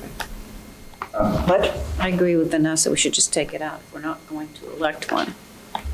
We're not going to, because it says officers are. Past boards did have them. Right, but our officers are defined as the chair and the vice chair. Right. We decided we didn't want a secretary, so why are we having it in there? Okay, so you want to take out. Well, because next year maybe we will have a secretary. Was that, Yeah. is that not what I heard, that we didn't want to take it out because next year we might want a secretary? I mean, we've had them in the past. We should always have a secretary. yeah, I'm okay with leaving it in there. I just These want are a just clarification. So guidelines. a secretary, officers will be secretary if the current board decides they want one. It's true. I mean, she's got a valid point. I would mean, just put secretary and leave it blank. Yeah, I mean, it's Leave just, it as it is. yeah, just as is. Or you could do secretary and do optional, I mean, Okay, I'd like us Or to. at discretion of committee, how about that? Let's move along a little bit here. Is it okay, did I pretty much put it down, Vanessa, the way that you were saying it? If there's not a secretary, the chair will ask another committee member to volunteer to take the minutes if the recording secretary is absent from the meeting. Okay. Vacancies, this is the big one here. Personally, I like resignation shall be made in writing to the committee. You know? Jim, we don't need a motion? You said that we always needed a motion to accept the resignation when Sandy resigned. You said that the board needed, did the Yeah, committee? we have, What? we are not legally required to vote and accept resignation. A resignation is not something you can either approve or disapprove, because we do not have the ability to haul people in chains back in and put them in a chair. Isn't it just a formality? Because everyone seems to do it. And it's an acknowledgement Right. and an opportunity to speak Right. and thank them for their service and all that other stuff. I think that's the whole reason Right. why it's there. It just, Okay. But that it's is not required. handled on a case-by-case basis. Okay. I was asking because I know when Sandy, you said that we had to accept a Yeah, resignation. So, yeah, okay. So we can leave it stricken? Should it be stricken? Should it be, shall be made in writing and accepted by the committee? Or is it okay not to accept it? You're the one who brought it up last time. We have no power not to accept a resignation. Okay, all right. However, the next sentence is the important part. The replacement, Right. yes. And We now have a ruling about the replacement that needs to be by the members of the town, not by the member at large. And furthermore, that we need to have our two Kingston members meet and vote. And then I don't know if Vanessa again needs to get sworn in. Yes, she does, from what I I was would told. say that she probably does. That just keeps us So out we of the don't need, state. so the bottom line, we don't need to go through this, we don't have to go and interview people again. From what he told Cheryl and me, I just need to vote. essentially, let me bring you up to date. Okay. Can we discuss this after we finish this? This Yeah, is because I have part of something to it. say. It's part of the guideline though, but Essentially, what the Attorney General told me, he gave me a procedure to follow. The procedure was to talk to the superintendent, bring the school board chairman in to get permission to talk to local councils, legal counsel for the district, which I did. The chairman of the board said, yes, you have permission. So the superintendent called, and that's why we got this letter. Essentially, what they said is that the only two people, let me back up, the school board and the budget committee are elected positions and are required to have 3 people per each. And that's where he said that you have to follow the same rules that were previously stated. So that's why we ended up with, you have to do it all over again so that it comes back in and falls within the guideline. The law. Does that Wait, you make- just said the 3 people that were previously stated? Well, there was 3 people in each town. So, I'm sorry, is the problem because the 3 people's names were not stated? Well, Or because I don't an know at-large about that member part. voted? That was something that was. it's the role of the at-large member. Okay, so we're saying that the at-large member cannot vote. That's an opinion, that's one No, opinion. that is from the Attorney General. That's, This came from an attorney. The That Attorney came- General referred you to the superintendent who went to our district attorney. It did not come No, from the that's not Attorney even our General. district attorney. Huh? Our district attorney is Leslie Sewell. This is somebody completely different. This is the attorney that is in charge of our district, our school district. He is the one that represents us. It's an opinion. He's the one who will take you to court and defend you. Can I just say something? Sure. I have interviewed in the past for a replacement position, and I was only interviewed by the 2 representing members of that. That was for the school board. right. And And it's also for the budget. And for the budget, yeah. No, I was involved in that. It was Charlton Swayze, Cheryl, and me. It's not supposed to be 3. The RSA clearly states that it's the 2 remaining members of that town. No, It doesn't. It does. No, it doesn't. Yes, it does. No, it doesn't. You're It says wrong. representing. It doesn't say it needs to be a resident. It says representing. The 2. Representing the town. I represent both towns. As the at-large member, I represent both towns. I'm not a resident of both towns, but I represent them. But Okay. you are, I'm not worried. So People you from wish both to, towns voted. Not people from one town, people from both. So she does represent each of those towns. No. So You're actually asking somebody who was voted in from another town to vote on a person representing one town. So this is a legal opinion, correct? That This is a legal opinion. So we have had a a case lawyer, law. so we had a lawyer review the RSA and give us an interpretation of. Correct. And what I've heard in past meetings is a lot of unclarity on RSAs. So It's I still like the fact law. that you guys went to, and I understand law, I mean, I took law classes, so I know that they're gray, they're not black and white, but in my opinion, if you have a lawyer review an RSA and they give you an interpretation of it, I would like to respect their interpretation of it, because I feel as if they have a better understanding than we do. And that's why we reach out to That's why them. we reach out to them. Exactly. Yeah, Mary? I just have a brief prepared statement. And I want to note that we the Budget Committee, are governed by RSA 32, which is the municipal budget law. We are not governed by RSA 671. RSA 32 does not address the role of an at-large member in appointing a replacement for a vacancy. It only states that budget committees with an at-large member will be filled by the Budget Committee rather than the town moderator. RSA 671:33 governs the filling of vacancies in cooperative school districts. And we are in a corporate school district. Continue. Subsection 4, specific to budget committee vacancies in a cooperative school district, was added in 2012, likely to address complaints which may have arisen prior to that date due to inadequacies of RSA 32. This subsection only states that the subcommittee will be made up of members who represent the same town as the departing member. There is no residency requirement mentioned, and the at-large member is not disqualified in any way. In the RSA, there is no disqualification of the at-large member from participating in the process.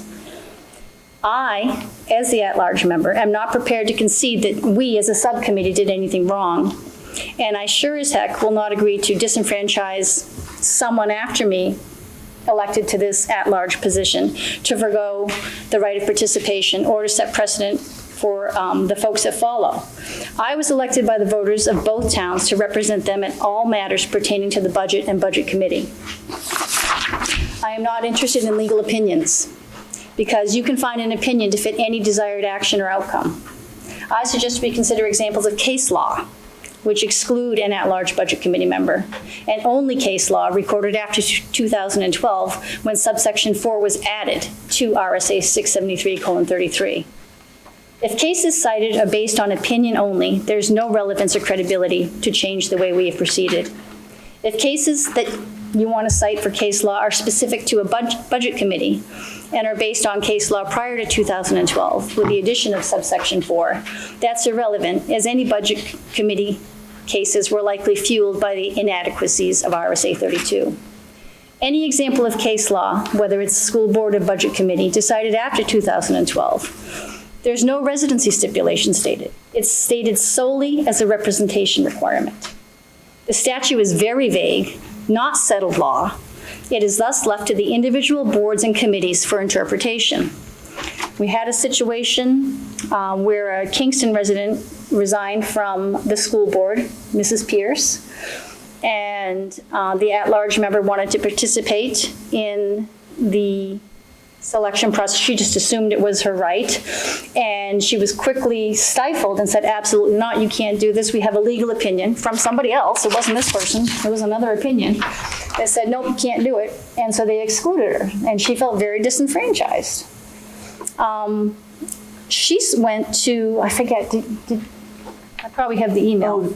It was Mrs. Mahoney, and she went to Ken Weiler, who was our state rep, and asked, what is going on with this? And he said, it is very vague. There is no case law, and it is up to the individual committees. And also, she went to the School Board Governance Association, SBGA, and the attorney who represents them, and he echoed the same sentiments. It is up to the individual committees and boards to decide how they want to proceed, because the law is very vague. It doesn't disqualify the at-large member. There's no case law. This is a matter of opinion, okay? So we've been presented with a handful of examples where an opinion was rendered to exclude an at-large member from appointing a replacement to fill a vacancy. That suggests to me that we're looking for a solution to a problem which does not exist. Committees and boards have proceeded to operate based on consensus, acting on their own interpretation of the statute with no issues or concerns of liability.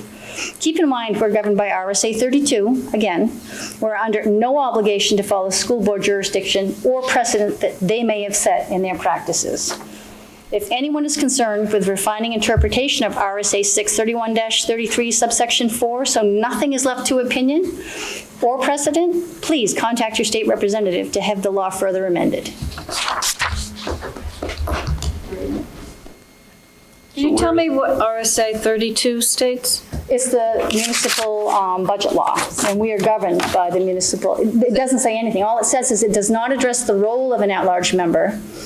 It only states that the budget committee with an at-large member will be filled by the budget committee rather than by the town moderator. Does it say that the member at I'll read it large to you if you is like. elected by?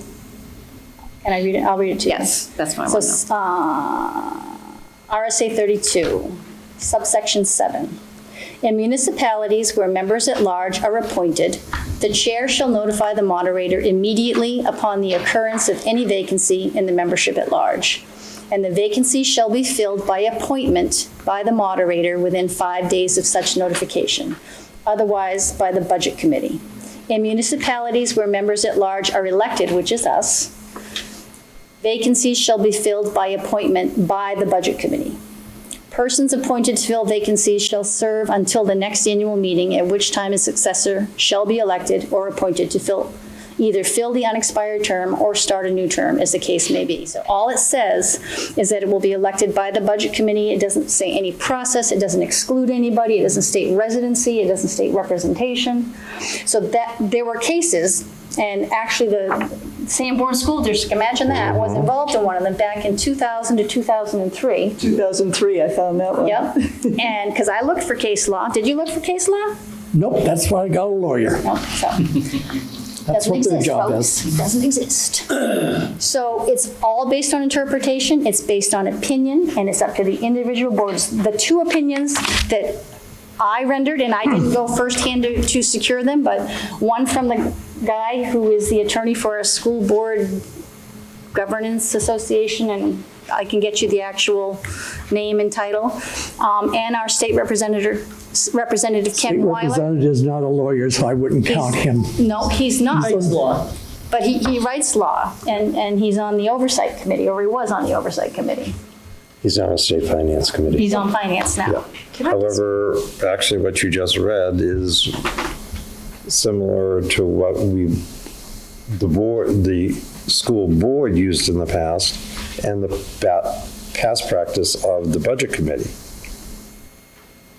I just want to make a statement. This is sort of off topic a little bit, but some of the concerns I had looking at past meetings is that I felt as if the board didn't fully understand some of the RSAs, and I don't understand them myself, but I felt as if that we should take an initiative, and when we don't understand something, bring in a legal representative that we deem to guide us, and answer those gray areas for us, because how can we essentially, one of them that came up was regarding whether or not the superintendent was required to answer some of our questions. And again, I don't like that gray open for interpretation. It either needs to be policy, or we need to learn and establish specific policies or guidelines or something. And this is one of those things that we don't know enough about.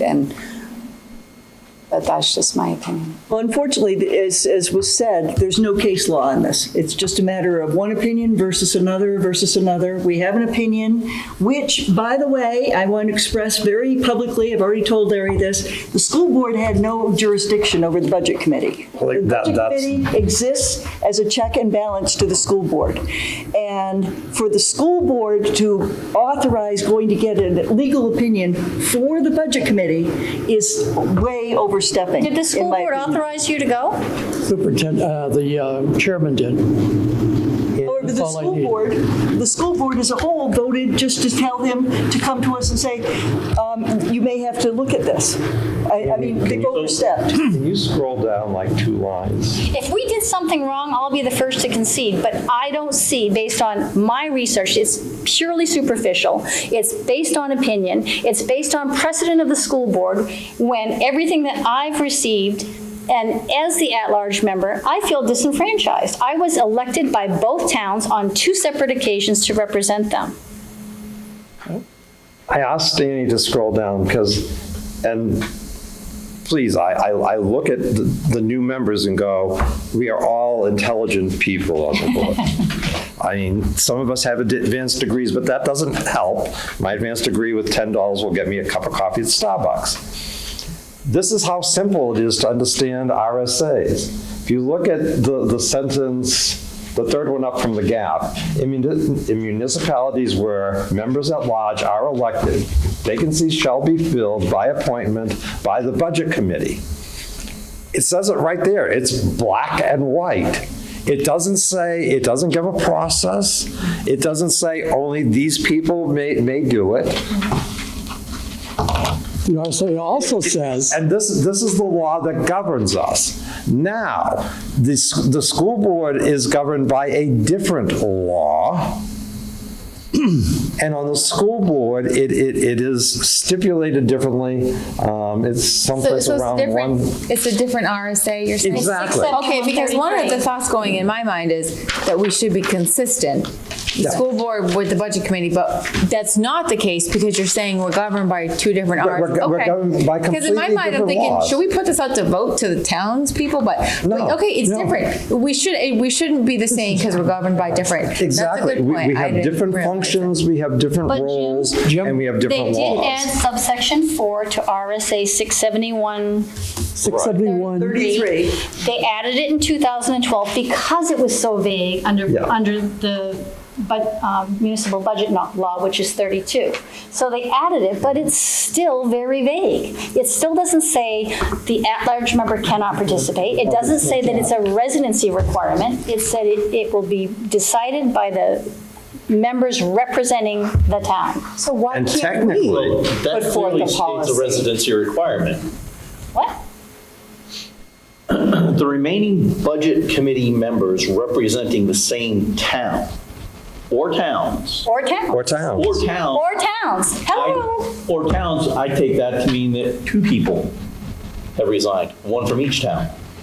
Does not say anything about the at-large member No, anywhere it doesn't. related to that. And there's It doesn't, no it just case says law. representing. And historically, what the Budget Committee has done is to feel that the member at large represents Both towns. and she represents Kingston. So she is qualified to represent both towns under this, is how the Budget Committee has interpreted this. Okay. And has acted. And I see you shaking your head. I understand you disagree. That's fine. So- Cheryl? I'm sorry. She's So really well, she's really If pissed there are less than 2 remaining members from each town, how does that work out? Then it goes to the Because- moderator. It says right there, it goes to the moderator for decision. yeah, but you got 3. You just said 3. You got the He 2 said that if are there are less there. than 2. You got the 2 Says if plus the member at large. But that- So you always end up with 2. All right, so again, it bumps back up to that previous sentence. It says, provided that there are at least 2 such members. At There are less than least. 2. Right, so if there's a mass exodus from the board, Yeah. Which has happened Yes, it has. sometimes. okay, how then it goes, it's Kensington. taken off the responsibility It goes of to the any of the board moderator. members. Then it goes to the Then moderator. it goes to the moderator. Right. And Russ will be busy. And again, there's nothing mentioned about the at-large member. And nothing excludes the at-large member. Doesn't say it needs to be a resident, it says it needs to represent.